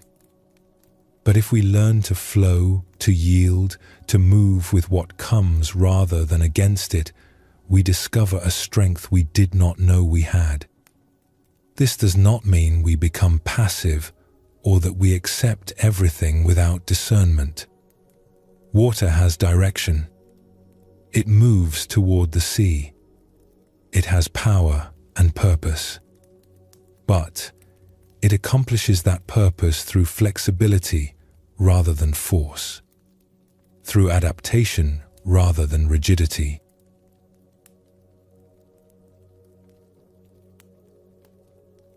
Let us explore another story that reveals more of this teaching. In a farming valley that depended on careful management of water, there lived a man named Noboru who worked a small plot of land. His fields lay at the edge of the valley where the irrigation was most difficult. Water had to be guided carefully through channels and gates to reach his crops. It was constant work, and Noboru had done it all his life, as his father had before him. But a dry year came. The rains did not fall as they usually did. The river that fed the valley ran lower than anyone could remember. Water that had always been sufficient now became scarce. The farmers in the center of the valley, whose fields were closest to the main channels, continued to receive enough water. But those at the edges, like Noboru, began to see their crops wither. Noboru watched his fields with growing desperation. He had a family to feed, a wife who worked as hard as he did, 2 children who were growing fast and always hungry. Without a harvest, they would face a hungry winter. They might have to borrow from relatives if relatives had anything to spare. They might have to leave the land his family had worked for generations. He began to work frantically, trying to force more water to his land. He dug his channels deeper, cutting into the hard earth until his hands blistered and bled. He built higher walls to capture every drop. He woke before dawn and worked until after dark, fighting to make the water go where he needed it to go. He barely ate. He barely spoke to his family. All his energy went into the battle with the water. But the water did not obey. It flowed where it wanted to flow. His deeper channels cracked and leaked in the dry earth. The ground was not meant to hold such deep cuts, and it rebelled against his forcing. His walls crumbled because he had built them in haste, without proper foundation. The harder he fought, the less he accomplished. It was as if the water and the earth had joined forces against him. Exhaustion set in. His body ached in ways it had never ached before. His mind spun with worry and frustration, running through the same desperate calculations over and over. He grew short-tempered with his wife and children, snapping at them for small things, unable to explain the fear that drove his anger. Sleep would not come, and when it did, he dreamed of empty fields and hungry faces looking to him for help he could not provide. One evening, too tired to work anymore, but too agitated to rest, Noboru walked to the edge of his property where an old neighbor named Senzo had his own small plot. Senzo was even older than Noboru's father had been when he died. He had farmed this difficult land for over 60 years. To Noboru's surprise, Senzo's fields looked better than his own. Not lush, not abundant, but alive. The crops were smaller than usual, but they were surviving. There was water in Senzo's channels, enough to keep his plants from dying. How? Noboru asked, his voice rough with exhaustion and something like desperation. How do your fields have water when mine are drying up? I have worked twice as hard as any year before. I have done everything I can think of, and still my crops die while yours live. Senzo was sitting on a wooden bench outside his small house, watching the evening light fade over the mountains. He gestured for Noboru to sit beside him. You are trying to force the water to do what you want. But water does not respond to force. It responds to invitation. Noboru did not understand. I am just trying to bring water to my fields. The same thing you are doing. Senzo shook his head slowly. Not the same thing. Come. I will show you. Despite his exhaustion, Noboru followed the old man to his fields. The light was fading, but he could still see the channels that carried water to Senzo's crops. They were different from his own. His channels were deep and straight, cut with hard labor into the resistant earth. Senzo's channels were shallow and curved.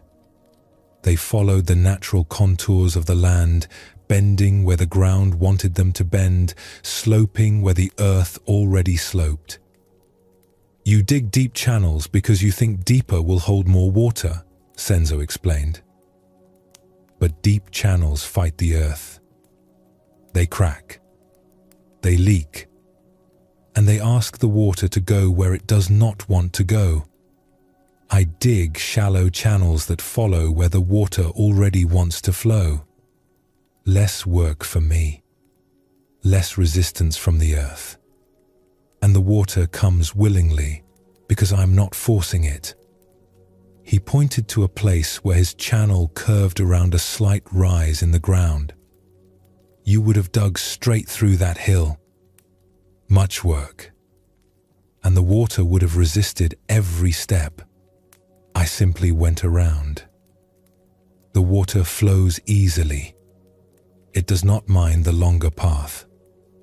Noboru looked at his own fields in the gathering darkness. He had fought the land all his life. He had seen farming as a battle against nature, a struggle to impose his will on reluctant earth and water. It had never occurred to him that there might be another way.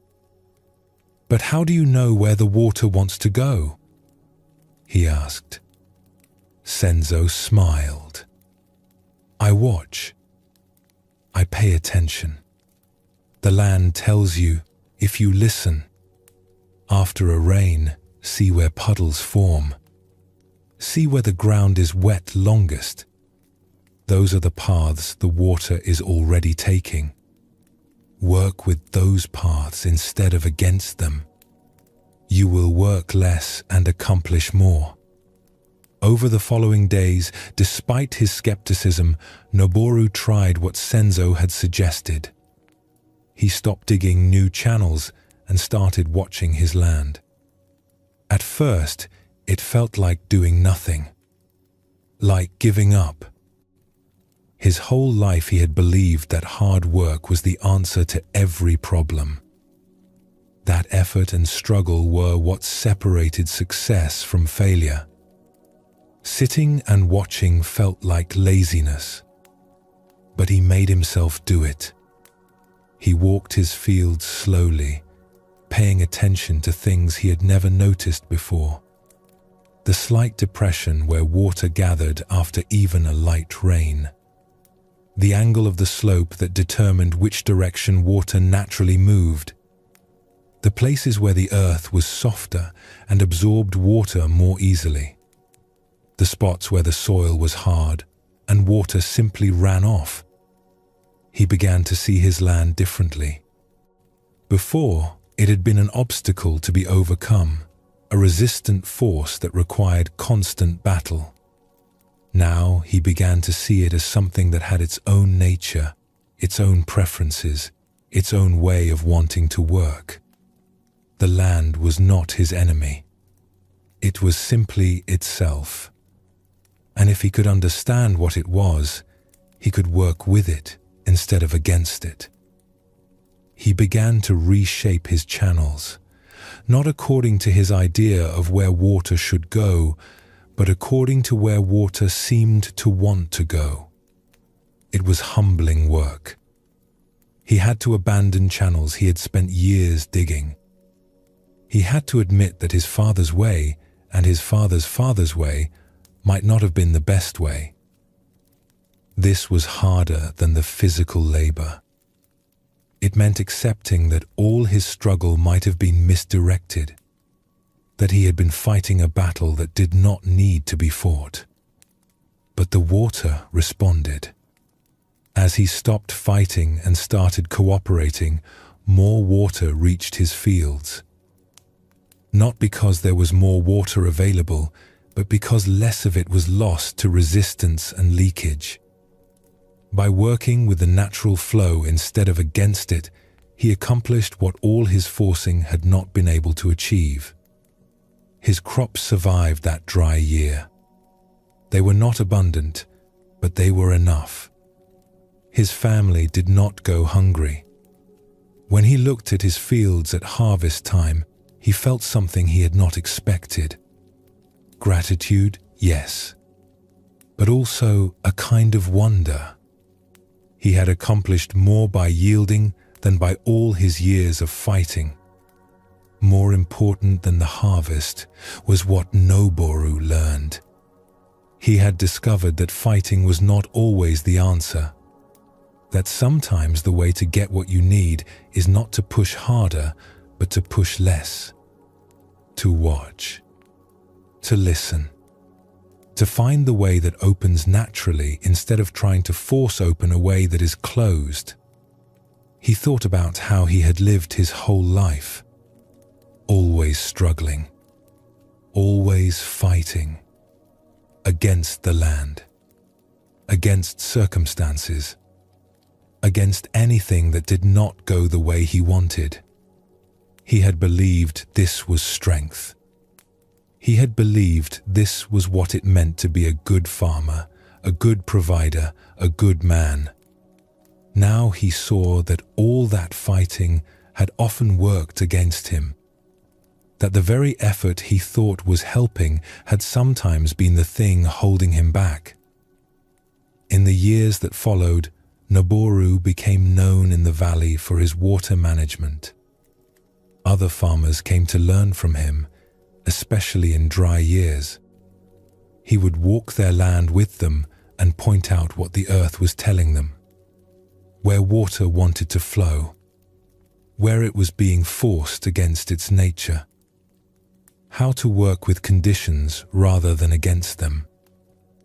Water is a teacher, he would tell them. It shows us that the soft overcomes the hard. That yielding can be stronger than forcing. We think we must fight to survive. But sometimes the fighting is exactly what prevents us from getting what we need. This story shows us another aspect of water mind. Noboru's struggle against the water and the land only made his situation worse. When he learned to observe, to yield, to work with natural conditions rather than against them, he found success that all his effort had not achieved. The Buddha taught about right effort. Not too much, not too little. Not forcing, not passive.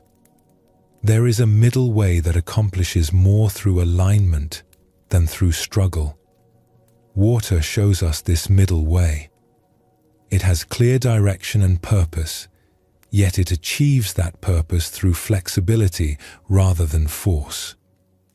In our own lives, we often find ourselves fighting circumstances we cannot change, fighting feelings we wish we did not have, fighting the natural flow of things because we believe they should be different. This fighting exhausts us and often makes things worse.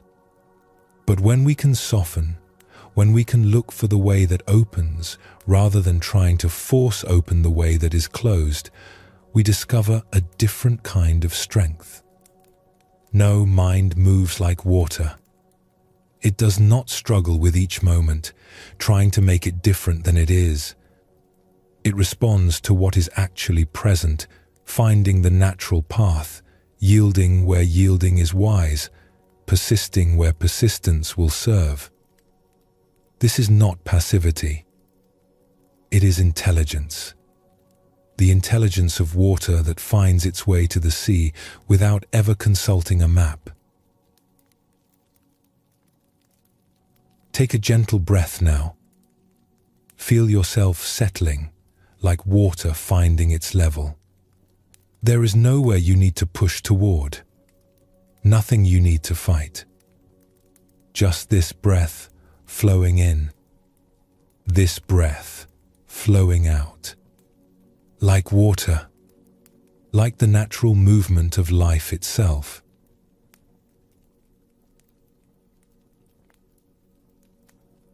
In Zen, there is great attention given to the space between thoughts. We usually notice only the thoughts themselves. They arise, they capture our attention, they lead to other thoughts, and we follow along like someone pulled by a current. But between one thought and the next, there is a gap, a pause, a moment of stillness that we usually pass through without noticing. The Buddha pointed toward this gap when he taught about the nature of mind. He showed that thoughts are not continuous, even though they seem to be. They arise and pass away, like waves on the ocean. Between each wave, the ocean is still there. Between each thought, awareness is still there. This awareness that exists before and between thoughts is not empty or dull. It is alert, vivid, present. It is the ground from which thoughts spring and to which they return. Zen practice often involves becoming familiar with this gap, not trying to make it larger or hold on to it, but simply noticing that it exists. When we meditate, when we sit quietly and watch the mind, we begin to notice these pauses. A thought ends. For a moment, there is just awareness, just presence, before the next thought begins. This moment is always available to us, though we rarely notice it because we are so focused on the thoughts themselves. This teaching points to something important about no mind. No mind is not something we create or achieve. It is what is already here before thinking starts. It is the stillness that exists prior to mental activity. When we rest in this stillness, even briefly, we discover a kind of peace that does not depend on our thoughts being a certain way. The thoughts can come and go. The stillness remains. Buddhist masters have compared this to the sky and clouds. Thoughts are like clouds passing through the sky. Sometimes there are many clouds, sometimes few. Sometimes they are dark and heavy, sometimes light and wispy. But the sky itself is unchanged. It does not become the clouds. It simply holds them as they pass. The awareness that exists before thought is like this sky. Vast, open, undisturbed by whatever moves through it. Let us explore a story that shows this truth. In a village known for its festivals, there lived a drum maker named Ryo. His family had crafted drums for generations. The great drums that called villagers to celebrations. The small drums that kept rhythm for dancers. The sacred drums that were played only at temples during ceremonies. Ryo knew how to stretch the skins, how to shape the wooden bodies, how to create instruments that would resonate with deep, full voices. But making a drum was only half the craft. The other half was testing it. Each drum that left Ryo's workshop had to be played, had to be listened to, had to be judged worthy or unworthy. This testing was an art in itself, one that Rio had learned from his father, who had learned from his father before him. When Rio was young, his father had taught him the basic technique. Strike the drum in the center for the deepest tone. Strike near the edge for a higher, sharper sound. Listen for resonance, for sustain, for any buzz or rattle that might indicate a flaw. These were things that could be taught in words, demonstrated, practiced. But there was something else his father had tried to teach him, something more difficult to convey. Rio remembered his father sitting before a newly completed drum, stick raised, eyes half closed, waiting. Sometimes he would wait for many long breaths before striking. The workshop would fall completely silent. Even the birds outside seemed to quiet themselves. As a child, Rio had grown impatient watching this. Why not just hit the drum and see how it sounded? What was all this waiting for? His father's stillness had seemed almost sacred. He sat like a statue, the stick poised in the air, his breathing slow and deep. Young Rio would fidget and shift, wanting the waiting to end, wanting the sound to come. But his father never rushed. He waited until something told him the moment was right, though Rio could never see what that something was. "What are you waiting for?" he had asked once, unable to contain his impatience. His father had smiled, that gentle, patient smile that Rio would remember all his life. "I am listening to the drum before I play it." "But it is not making any sound." "Everything makes a sound," his father replied. "Even silence has a sound if you listen deeply enough. The drum is already singing. I am waiting until I can hear it. Then I will know how to strike it. Then the drum will tell me its true voice." Rio had not understood. He thought his father was speaking poetically, the way old craftsmen sometimes did, making simple things sound mysterious. He learned the practical skills of drum making and considered himself fully trained.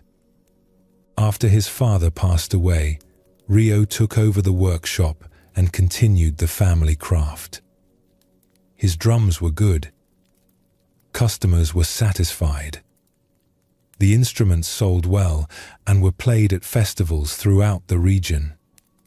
By any measure, Rio was a successful drum maker. But something nagged at him.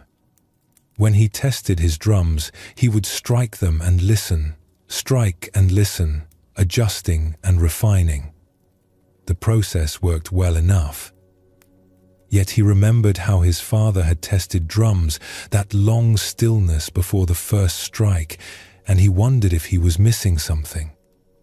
One autumn, an old drummer came to Rio's workshop to purchase a new instrument. His name was Master Seiji, and he had been playing drums at the great temple in the capital for over 50 years. His reputation was such that Rio felt honored and nervous to have him as a customer. Rio showed him several drums he had recently completed. Master Seiji examined each one carefully, running his aged hands over the stretched skins, feeling the wooden bodies, looking at the craftsmanship with an expert eye. "These are well made," he said. "Your technique is sound. Your materials are good. May I hear them?" Rio handed him a drumstick and stepped back. Master Seiji sat before the first drum. He raised the stick, and then he waited. The silence stretched on. 1 breath, 2 breaths, 5 breaths, 10. Rio began to feel uncomfortable. Was something wrong? Was the old man having some kind of difficulty? Master Seiji's eyes were half closed. His body was utterly still. The stick remained raised, motionless. The only movement was his breathing, slow and deep. Then, without any visible preparation, without any gathering of force, the stick descended. The drum spoke. A single deep tone that seemed to fill not just the workshop, but something larger. The note hung in the air, rich and full, then slowly faded into silence. Master Seiji opened his eyes. "This is a good drum," he said simply.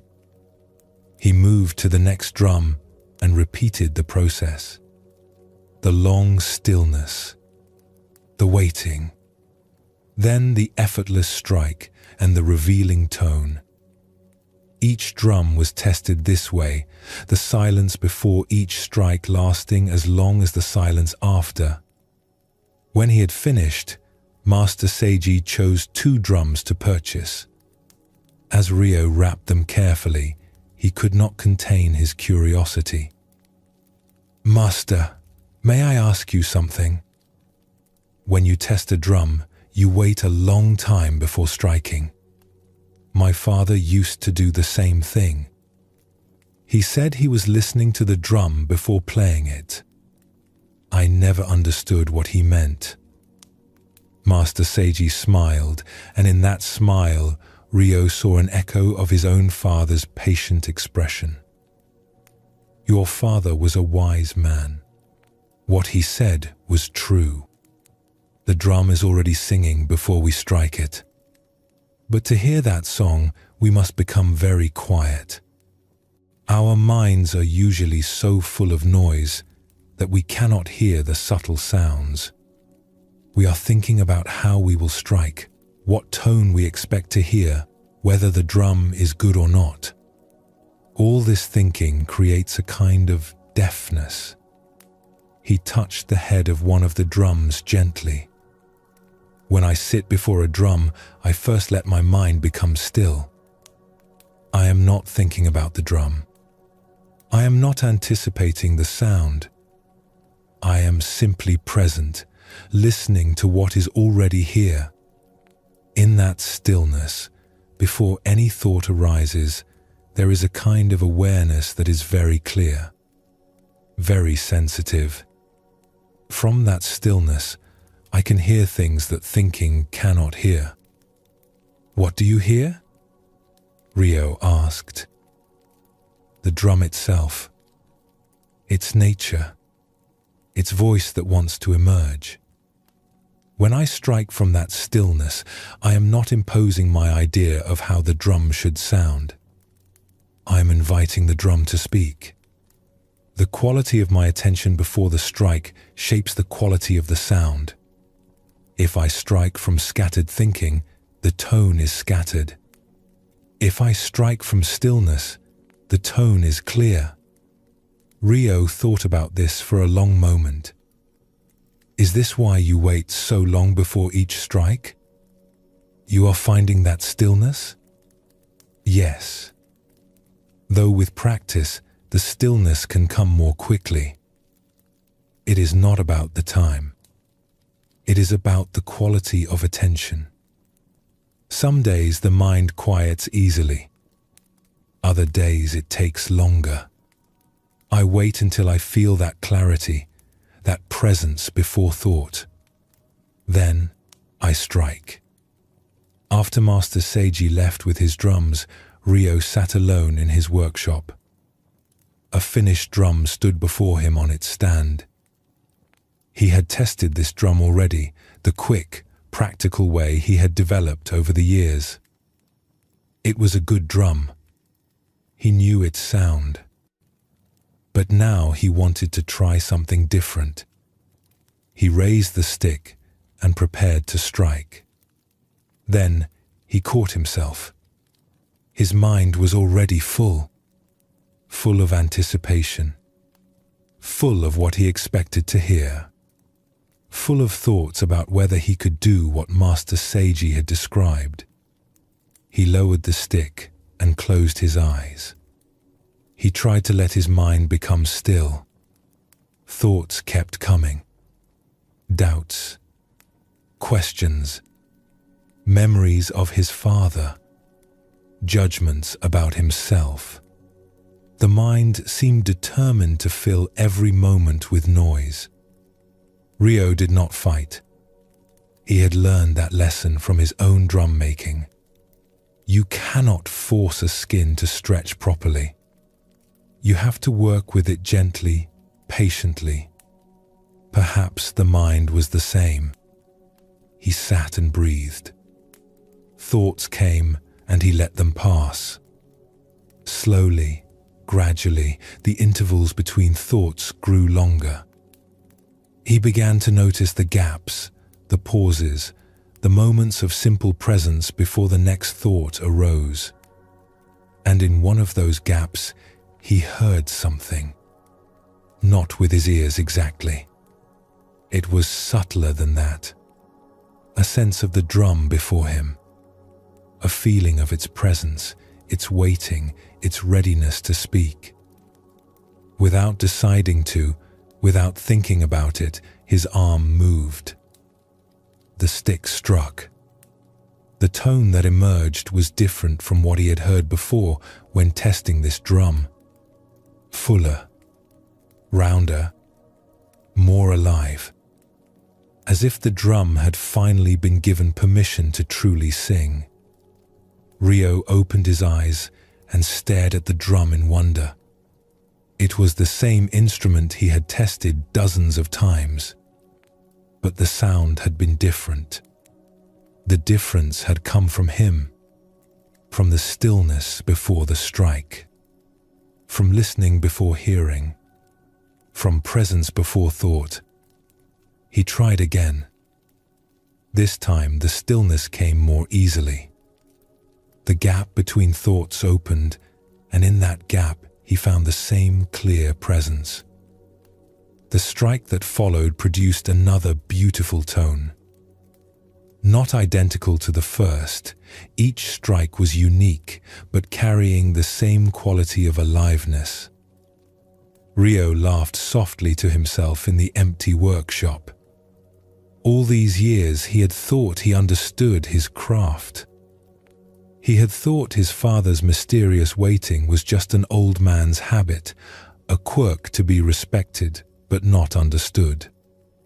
Now he saw that his father had been trying to show him the most important thing of all. Not just how to make drums, but how to meet them. How to be present before acting. How to let stillness give birth to sound. In the years that followed, Rio's drums became known for a quality that was difficult to name. People said they sang more freely than other drums, that they seemed to have voices of their own. Some credited his craftsmanship, which was indeed excellent. But Rio knew the real secret was simpler and stranger. He had learned to hear the drum before playing it. He had learned to rest in the stillness before thought. And from that stillness, something could happen that his thinking mind could never have created. When people asked him the secret of his craft, he found it difficult to explain. "I wait," he would say. "I listen to what is already there. The drum tells me when it is ready." Most people did not understand. They thought he was being humble or evasive. But Rio knew it was the simple truth. The quality that made his drums special did not come from him. It came through him from a place that existed before thinking, a stillness that had been there all along, waiting for him to discover it. This story shows us something subtle about the space before thought arises. Rio discovered that the quality of attention he brought to the moment before action shaped the action itself. When he struck from scattered thinking, the results were ordinary. When he struck from stillness, something different emerged. Zen teaches that this stillness is always available to us. It is not something we create. It is what is already here when we stop adding the noise of thinking. In that stillness, there is a kind of knowing that is more direct than thought. A responsiveness that does not need to deliberate. This is the heart of no mind.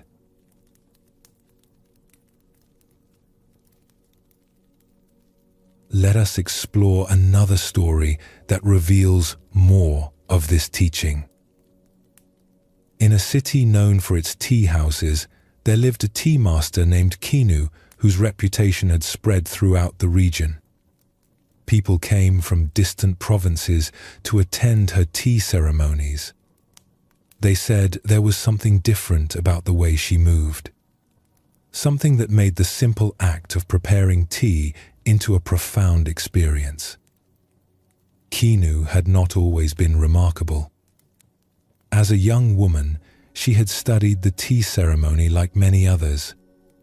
She had learned the proper positions, the correct sequences, the traditional forms. Her technique was precise and accurate. But so was the technique of many tea practitioners.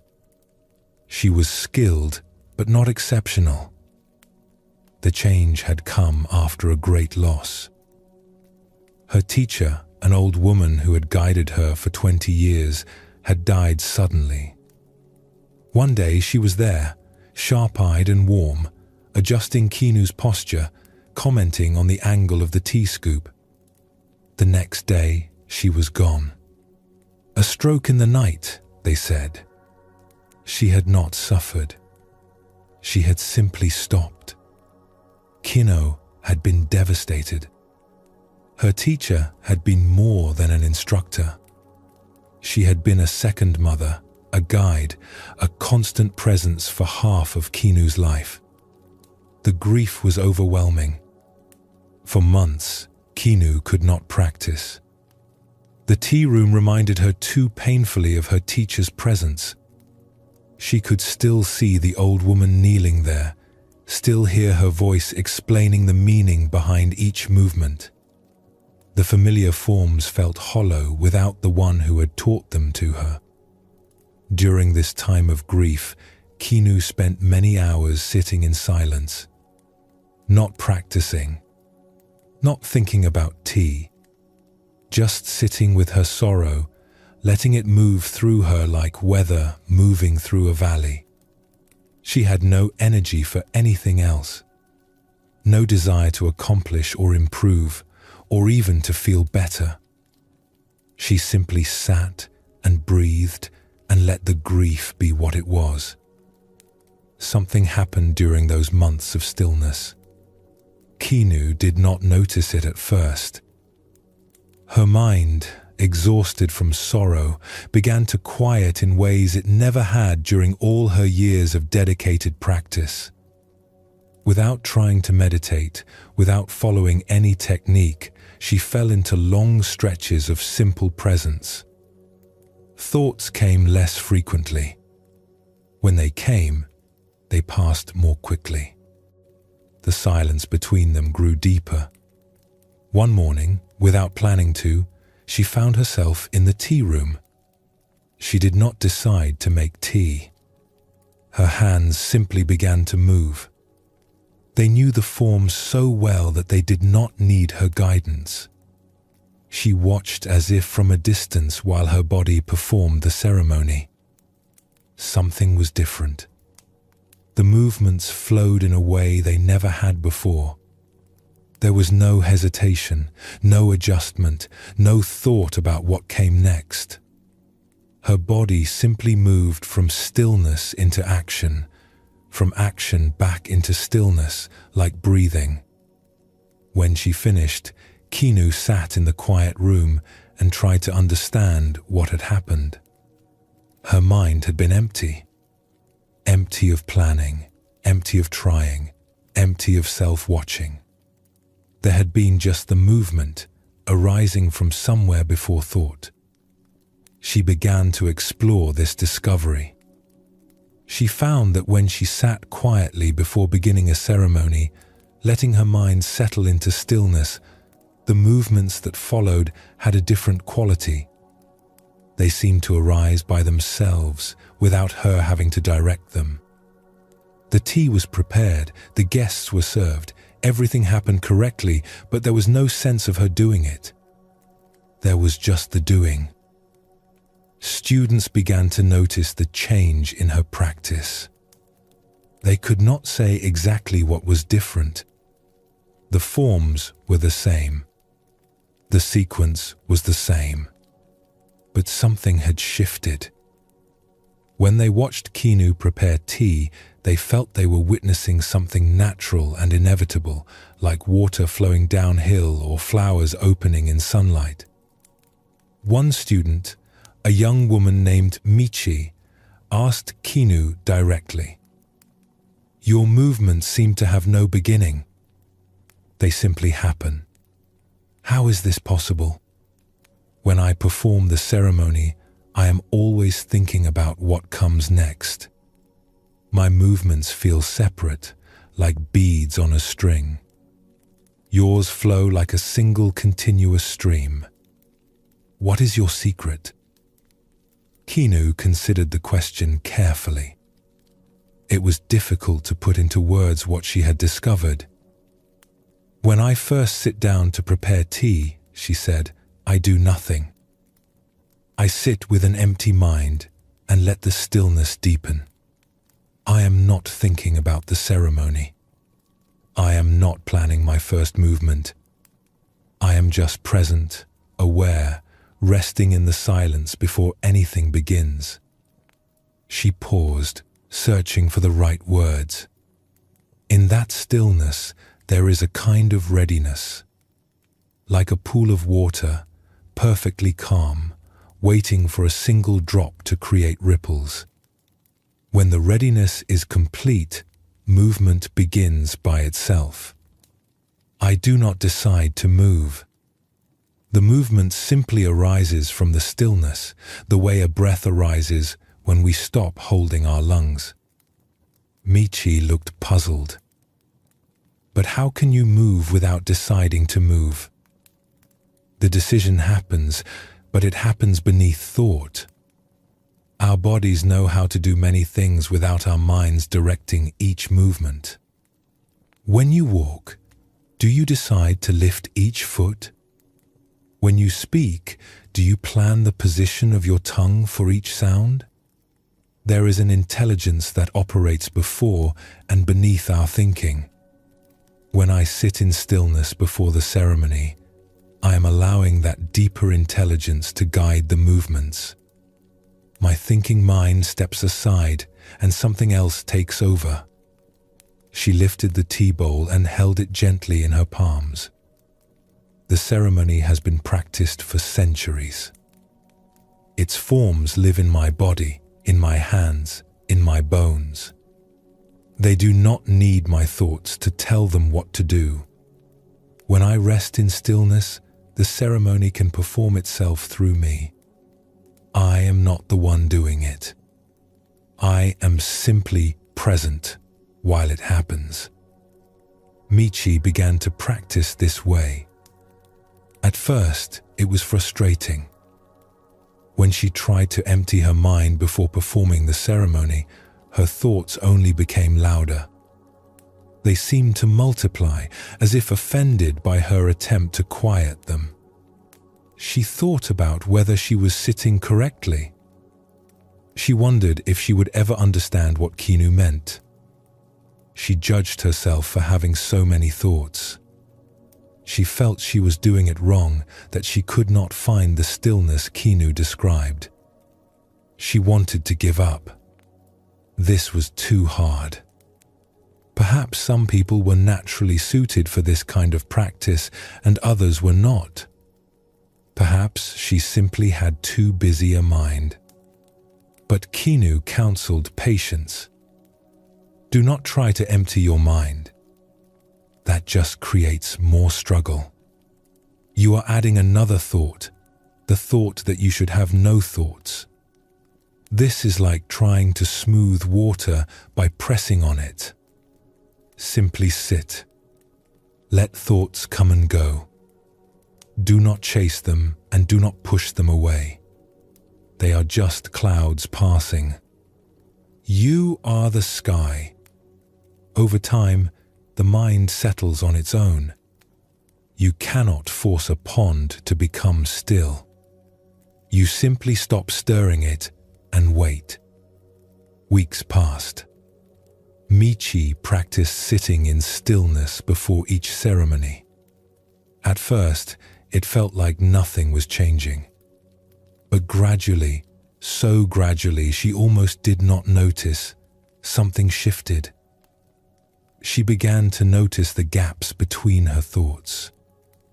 Brief moments of simple presence before the next thought arose. These gaps had always been there, but she had never paid attention to them. Now she learned to rest in these gaps, not grasping at them, but simply allowing them. One day, during a practice ceremony, something shifted. Michi had been sitting in stillness, and when the time came to begin, she did not decide to move. Her hands simply began. The movements flowed from somewhere she could not name. There were moments when her thinking mind tried to take over, when she lost the flow and had to find it again. But she had tasted something new. She had experienced movement arising from stillness, action born from the space before thought. After the ceremony, Michi sat quietly, absorbing what had happened. Kinu smiled at her. You found it. Only for moments. It kept slipping away. That is how it begins. Moments of flow, then the mind takes over, then we settle again and flow returns. With practice, the moments grow longer. But even masters lose the flow sometimes. The practice is not about achieving permanent stillness. It is about returning to it again and again, resting in the silence before thought, and allowing action to arise from that source. Zen teaches that this space before thought is not empty. It is full of a different kind of presence. An awareness that does not need thoughts to be complete. When we learn to rest in this awareness, even briefly, we discover that action can arise without the usual mental machinery of planning and deciding. Movement flows from stillness. Response arises spontaneously. This is no mind in motion.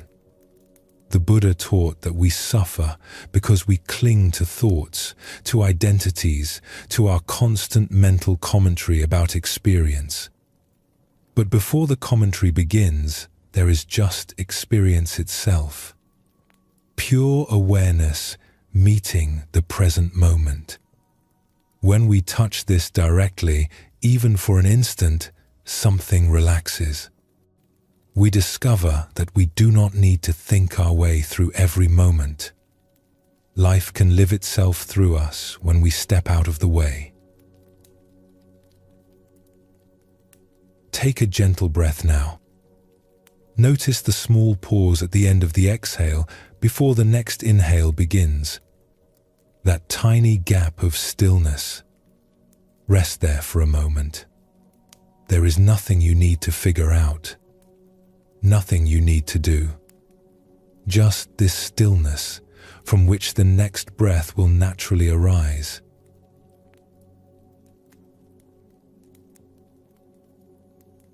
We have traveled together through many aspects of no mind tonight.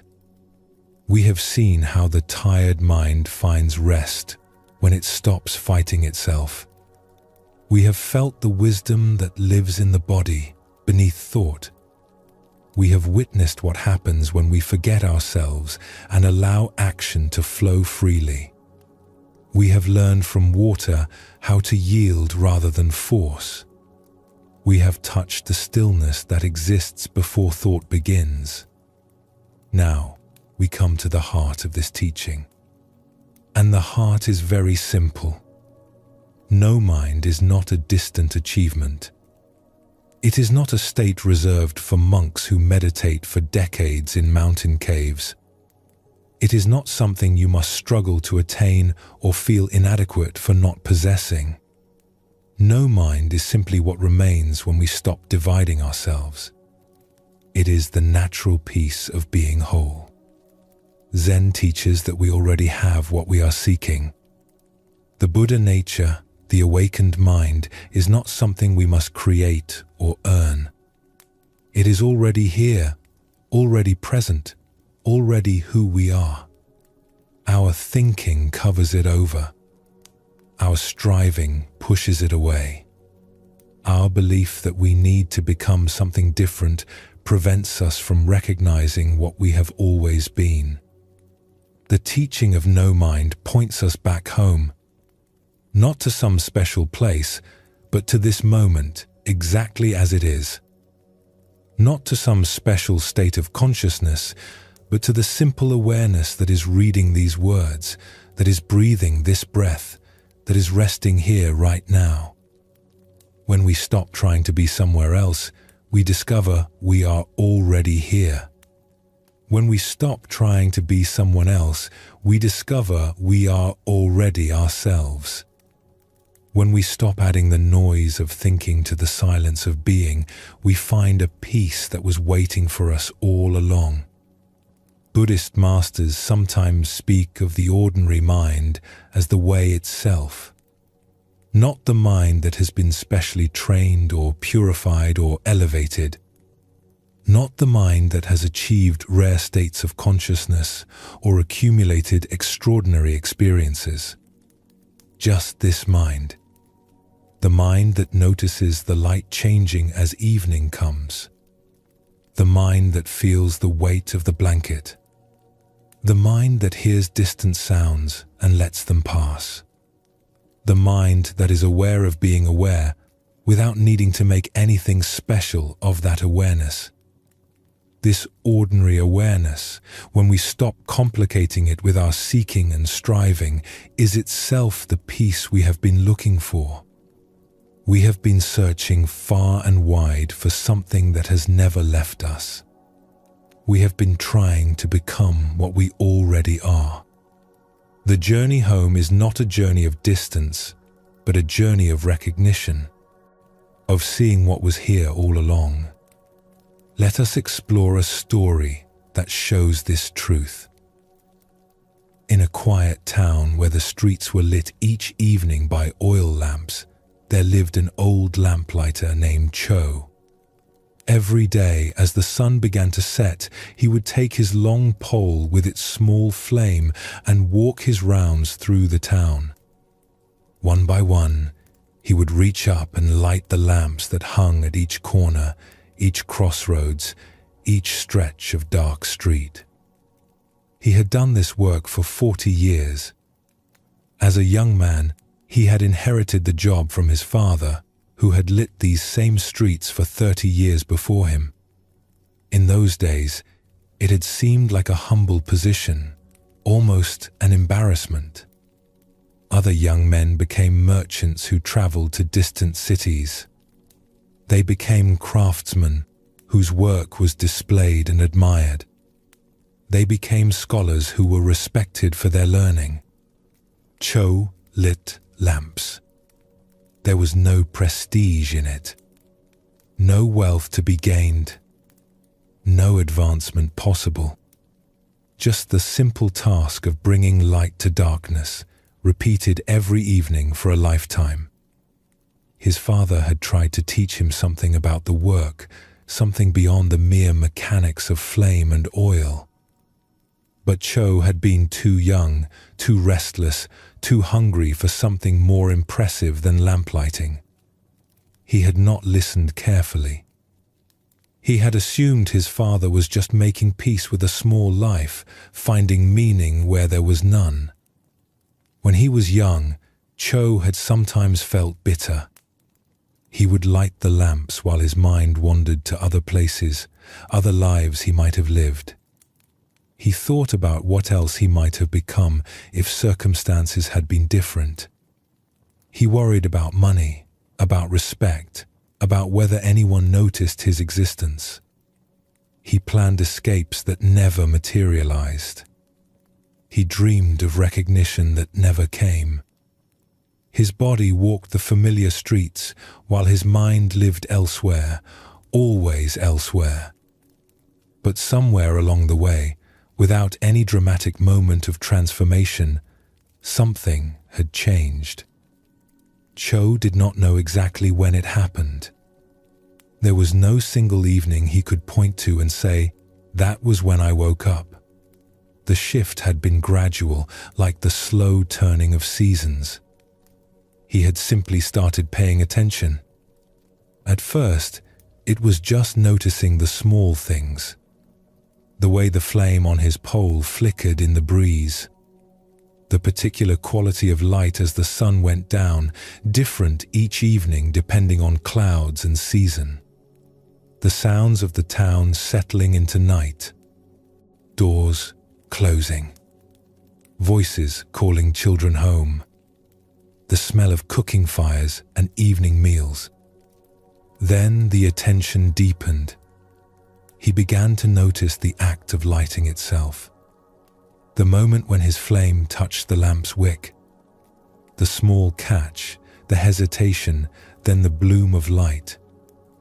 Each lamp was slightly different. Some caught quickly. Some needed patience. Some burned bright and some burned gentle. He came to know each lamp on his route the way a gardener knows each plant. And then something else happened, something harder to describe. The separation between Cho and his work began to dissolve. He no longer felt like a person performing a task. There was just the walking, just the reaching up, just the lighting, just the light spreading through the darkness, one lamp at a time. His mind grew quiet during these evening rounds. Not empty, not blank, but quiet. Thoughts would arise sometimes, but they did not pull him away the way they once had. He noticed them the way he noticed birds flying overhead.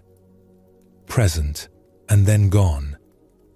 His attention stayed with the work, with the walking, with the lights blooming one after another. People in the town began to notice something about Cho. They could not say exactly what it was. He had always been kind. He had always done his job well. But now there was something different in his presence. A stillness. A peace that seemed to radiate from him like warmth from a fire. Children would follow him sometimes on his evening rounds, watching him light the lamps. He never shooed them away. He would smile at them and continue his work, letting them be part of the quiet ritual. A scholar who had studied at the great monasteries happened to be walking when Cho passed by on his rounds. The scholar stopped and watched the old lamplighter work. Something in the quality of Cho's movements caught his attention. The unhurried pace. The complete absorption. The absence of any restlessness or distraction. After Cho had lit several lamps, the scholar approached him. "Excuse me," he said. "I have spent many years studying meditation and seeking peace of mind. I have sat in silence for months at a time. I have received teachings from renowned masters. But watching you just now, I felt something I rarely feel. A quality of presence that all my practice has not given me. May I ask what your secret is?" Cho looked at the scholar with gentle, puzzled eyes. "I have no secret," he said. "I just light lamps. But there is something in the way you do it. A stillness, a completeness, as if you are entirely here, not wishing to be anywhere else, not thinking about anything else. I have sought this state through many techniques. How did you find it? Cho considered the question carefully. He was not used to speaking about such things. He was a lamplighter, not a teacher. I do not know if I can explain, he said slowly. When I was young, my mind was always somewhere else. I would light lamps while thinking about other things. The work was just something my body did while my mind wandered. I was divided. Part of me here, part of me elsewhere. He reached up and lit another lamp. The flame caught and spread its warm glow. But over many years, something changed. I stopped wanting to be somewhere else. I stopped thinking the lighting was just a task to get through so I could do other things.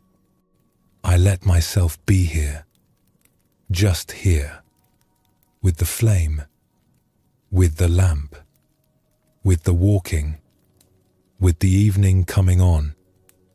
He turned to look at the scholar directly. I am not thinking about lighting lamps. I am not thinking about anything. There is just this. The flame, the wick, the darkness becoming light. Where else would my mind be? This is my life. This moment, walking this street, lighting this lamp. Why would I want to be anywhere else? The scholar was silent for a long moment. He had received many complex teachings about emptiness and no-self and the nature of mind. He had practiced many sophisticated techniques. He had debated with other scholars about the fine points of different schools of Buddhism. He had accumulated knowledge and experiences that he thought would lead him to peace. But this old lamplighter, with no training and no philosophy, had shown him something simpler, something his studying had obscured rather than revealed. All his seeking had been looking in the wrong direction. He had been looking for something special, something extraordinary, something beyond ordinary experience.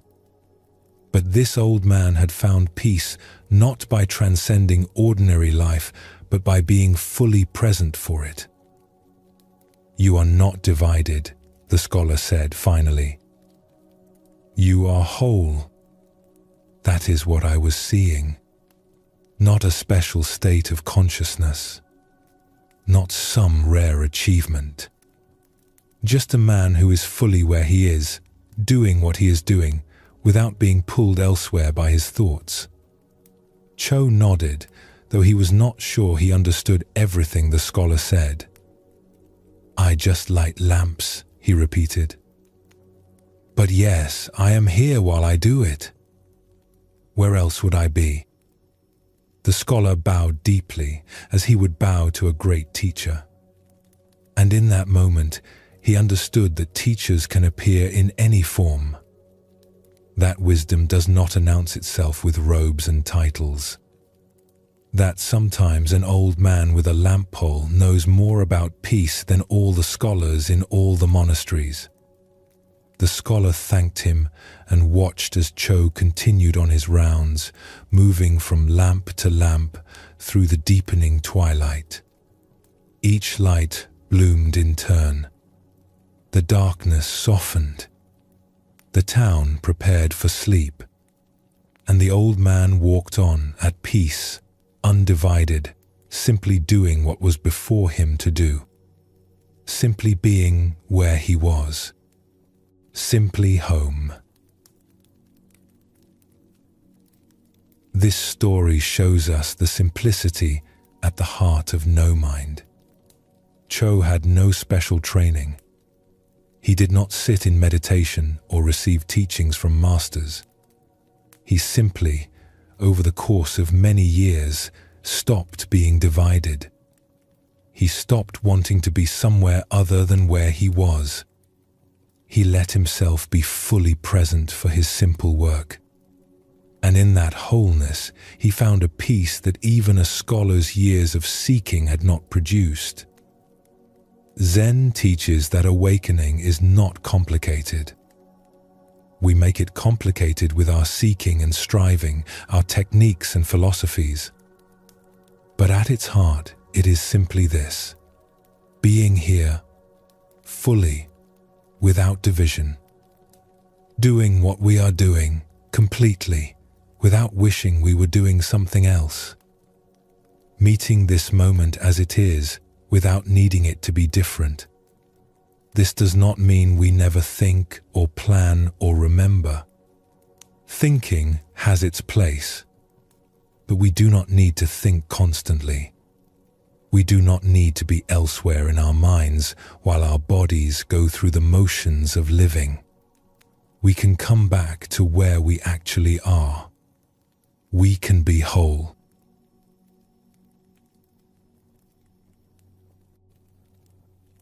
Let us explore one more story as we come to rest together.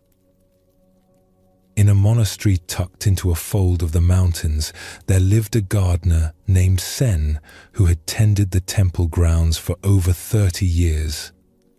She had come to the monastery as a young woman, restless and searching. She had wanted to find enlightenment, to break through to some great understanding, to become wise and free.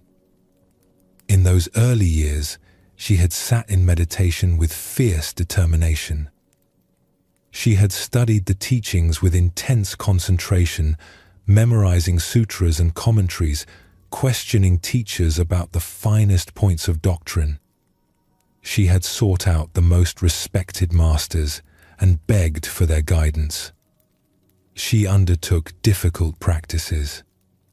She fasted. She kept silence for months at a time. Enlightenment, she believed, was something to be achieved through effort and dedication, and no one could say she lacked either. But enlightenment did not come.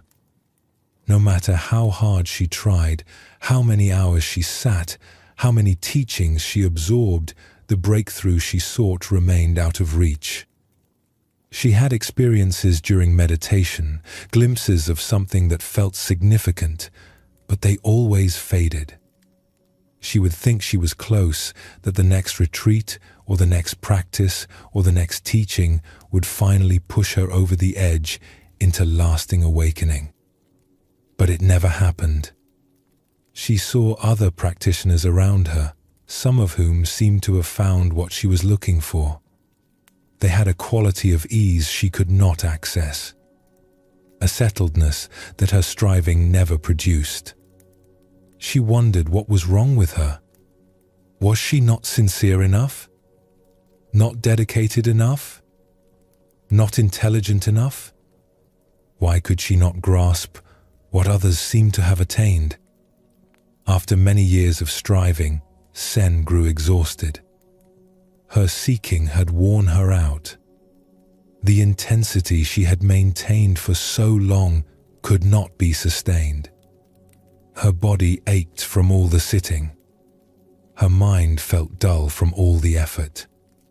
She had given everything to her search and had nothing to show for it but fatigue. She asked the abbess if she could be released from the meditation schedule and given simple work instead. She expected the abbess to refuse, to tell her to try harder, to push through the exhaustion. But the abbess simply looked at her for a long moment and then nodded. "Go tend the gardens," she said. "Perhaps what you are seeking will find you there." Sen was assigned to tend the temple grounds, and at first she felt like a failure. She had come seeking enlightenment and ended up pulling weeds. She had hoped to become wise and found herself hauling water and trimming bushes. It seemed like a defeat. But slowly, as the seasons passed and she gave herself to the simple work, something unexpected happened. She stopped thinking about enlightenment. There was no room for grand spiritual seeking when you were on your knees in the dirt, pulling weeds one by one. There was no space for philosophy when you were carrying water to thirsty plants or raking leaves from the pathways.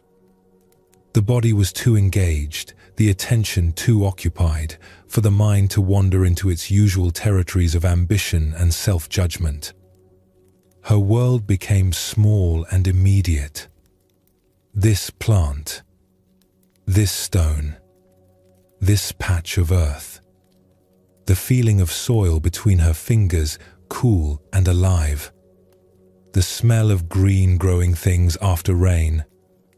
The way light fell differently through the leaves as the seasons turned. The small satisfactions of seeing a plant she had tended begin to bloom. The simple rhythm of work and rest, effort and ease. At first, she resisted this smallness. She told herself she was just recovering, just resting before returning to her real practice. But the weeks turned to months, the months to years, and she found herself less and less interested in returning to the meditation hall. The garden had become her practice. The simple acts of tending had become her path. And in that smallness, that immediacy, Sen began to find what all her seeking had not given her. Not enlightenment as she had imagined it. Not some dramatic breakthrough or mystical experience. Just a quiet settling. A peace that came from being fully present with simple things. She no longer thought about whether she was making spiritual progress. She no longer compared herself to others or judged her own development. She simply worked in the garden, hands in the soil, sun on her back, water flowing to roots that needed it. Young monks sometimes came to watch her work. They noticed something about the way she moved, something unhurried, something complete. They would ask her questions about practice, expecting complicated answers. "How do you find peace?" They would ask. "I pull weeds," she would say. "I water plants. My hands are in the soil. Where else would my mind be?"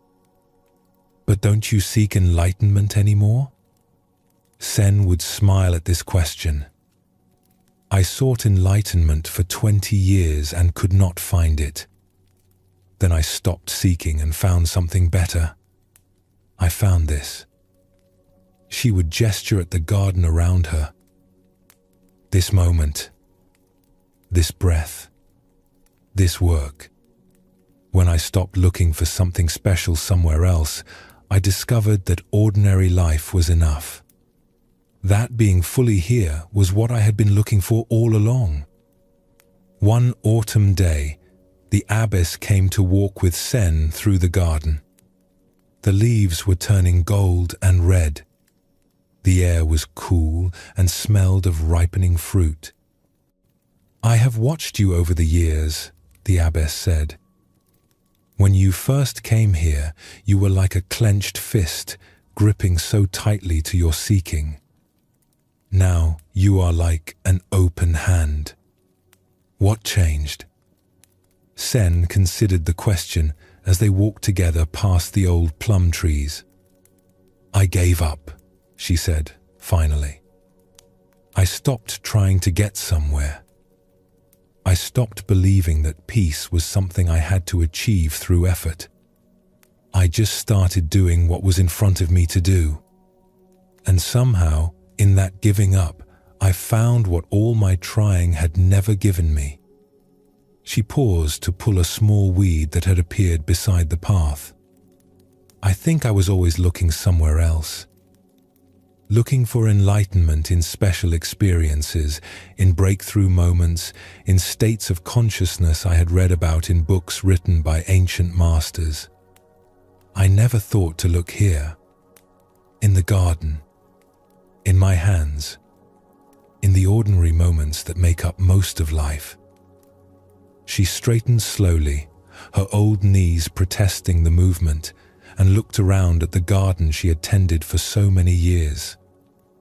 The trees she had planted as saplings were now tall and strong.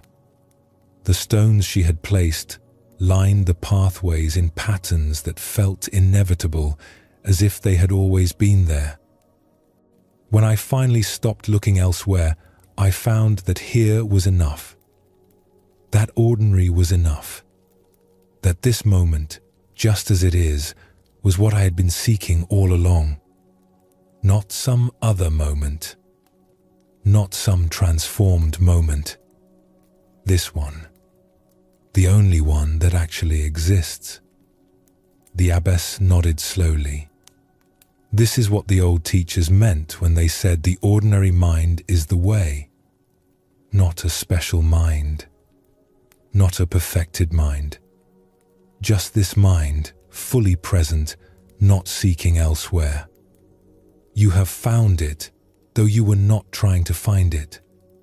Perhaps because you were not trying to find it. Yes, Sen agreed.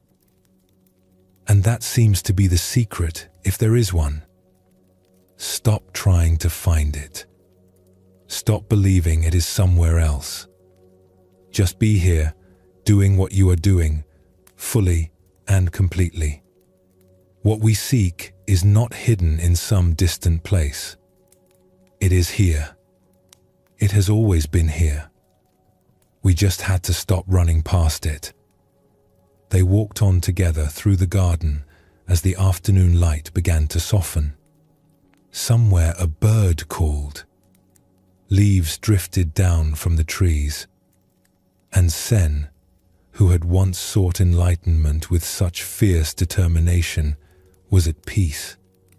Not because she had achieved anything special, but because she had finally stopped trying to achieve and simply allowed herself to be where she was. Zen teaches that what we seek is not far away. It is not hidden in secret teachings or available only to those with special talents. It is here, in this breath, in this moment, in the ordinary experience of being alive. When we stop dividing ourselves between here and there, between who we are and who we think we should become, we find a wholeness that was never really lost. No, mind is not something exotic. It is the simple experience of being undivided, of doing what we are doing without wishing we were doing something else, of being where we are without longing to be somewhere else, of resting in this moment without needing it to be different. The lamplighter found it through 40 years of walking his rounds. The gardener found it by giving up her search and kneeling in the dirt. Both discovered the same truth. Peace is not achieved. It is allowed. It is what remains when we stop complicating our lives with endless seeking and striving. It is what we find when we finally come home to where we already are. All the teachings we have explored tonight point to this simple truth. The tired mind finds rest not by achieving something, but by allowing itself to be. The body's wisdom emerges not when we direct it, but when we trust it. We forget ourselves not through effort, but through complete engagement. We flow like water, not by forcing, but by yielding. The stillness before thought is not something we create, but something we discover was always there. And now, at the end of our journey together, we arrive at the simplest teaching of all. No, mind is just this. Being here, being whole, being at peace with what is. Not because everything is perfect, not because we have achieved some special state, but because we have stopped dividing ourselves. We have stopped seeking elsewhere. We have come home. As you rest here now, you do not need to seek no mind. You do not need to achieve anything or become anyone different. You can simply be where you are, breathing this breath, feeling this body, hearing these words. This ordinary awareness is enough. This simple presence is the peace you have been looking for. Take a gentle breath. Feel yourself settling into this moment, exactly as it is. There is nowhere else you need to be, nothing else you need to do. The thinking mind has worked hard for a long time. It can rest now. Let it rest. Let everything rest.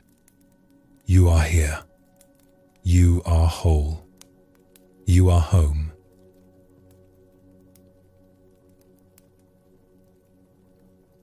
As we come to the end of our time together tonight, let yourself settle even more deeply into rest. We have explored no mind from many angles. We have seen the tired mind find peace when it stops fighting itself.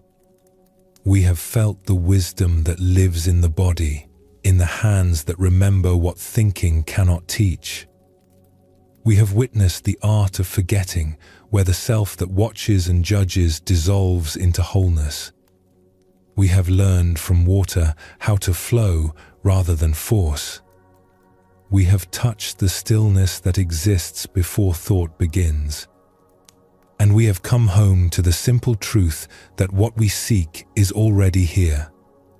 You do not need to remember all of this. The stories and teachings have done their work. They have settled into you like seeds falling onto quiet earth. In their own time, in their own way, they will grow. For now, there is nothing more to do. The thinking mind has heard what it needed to hear. It can rest now. Let it rest. Let the thoughts come and go like clouds passing through an empty sky. You do not need to follow them. You do not need to push them away. Simply let them be and let yourself be. Your breath continues on its own. Your heart beats without your direction. Life is living itself through you, as it always has. You can trust this. You can rest in this. Sleep will come when it is ready. There is no need to chase it. Simply allow yourself to be here, in this moment, at peace, at rest, whole.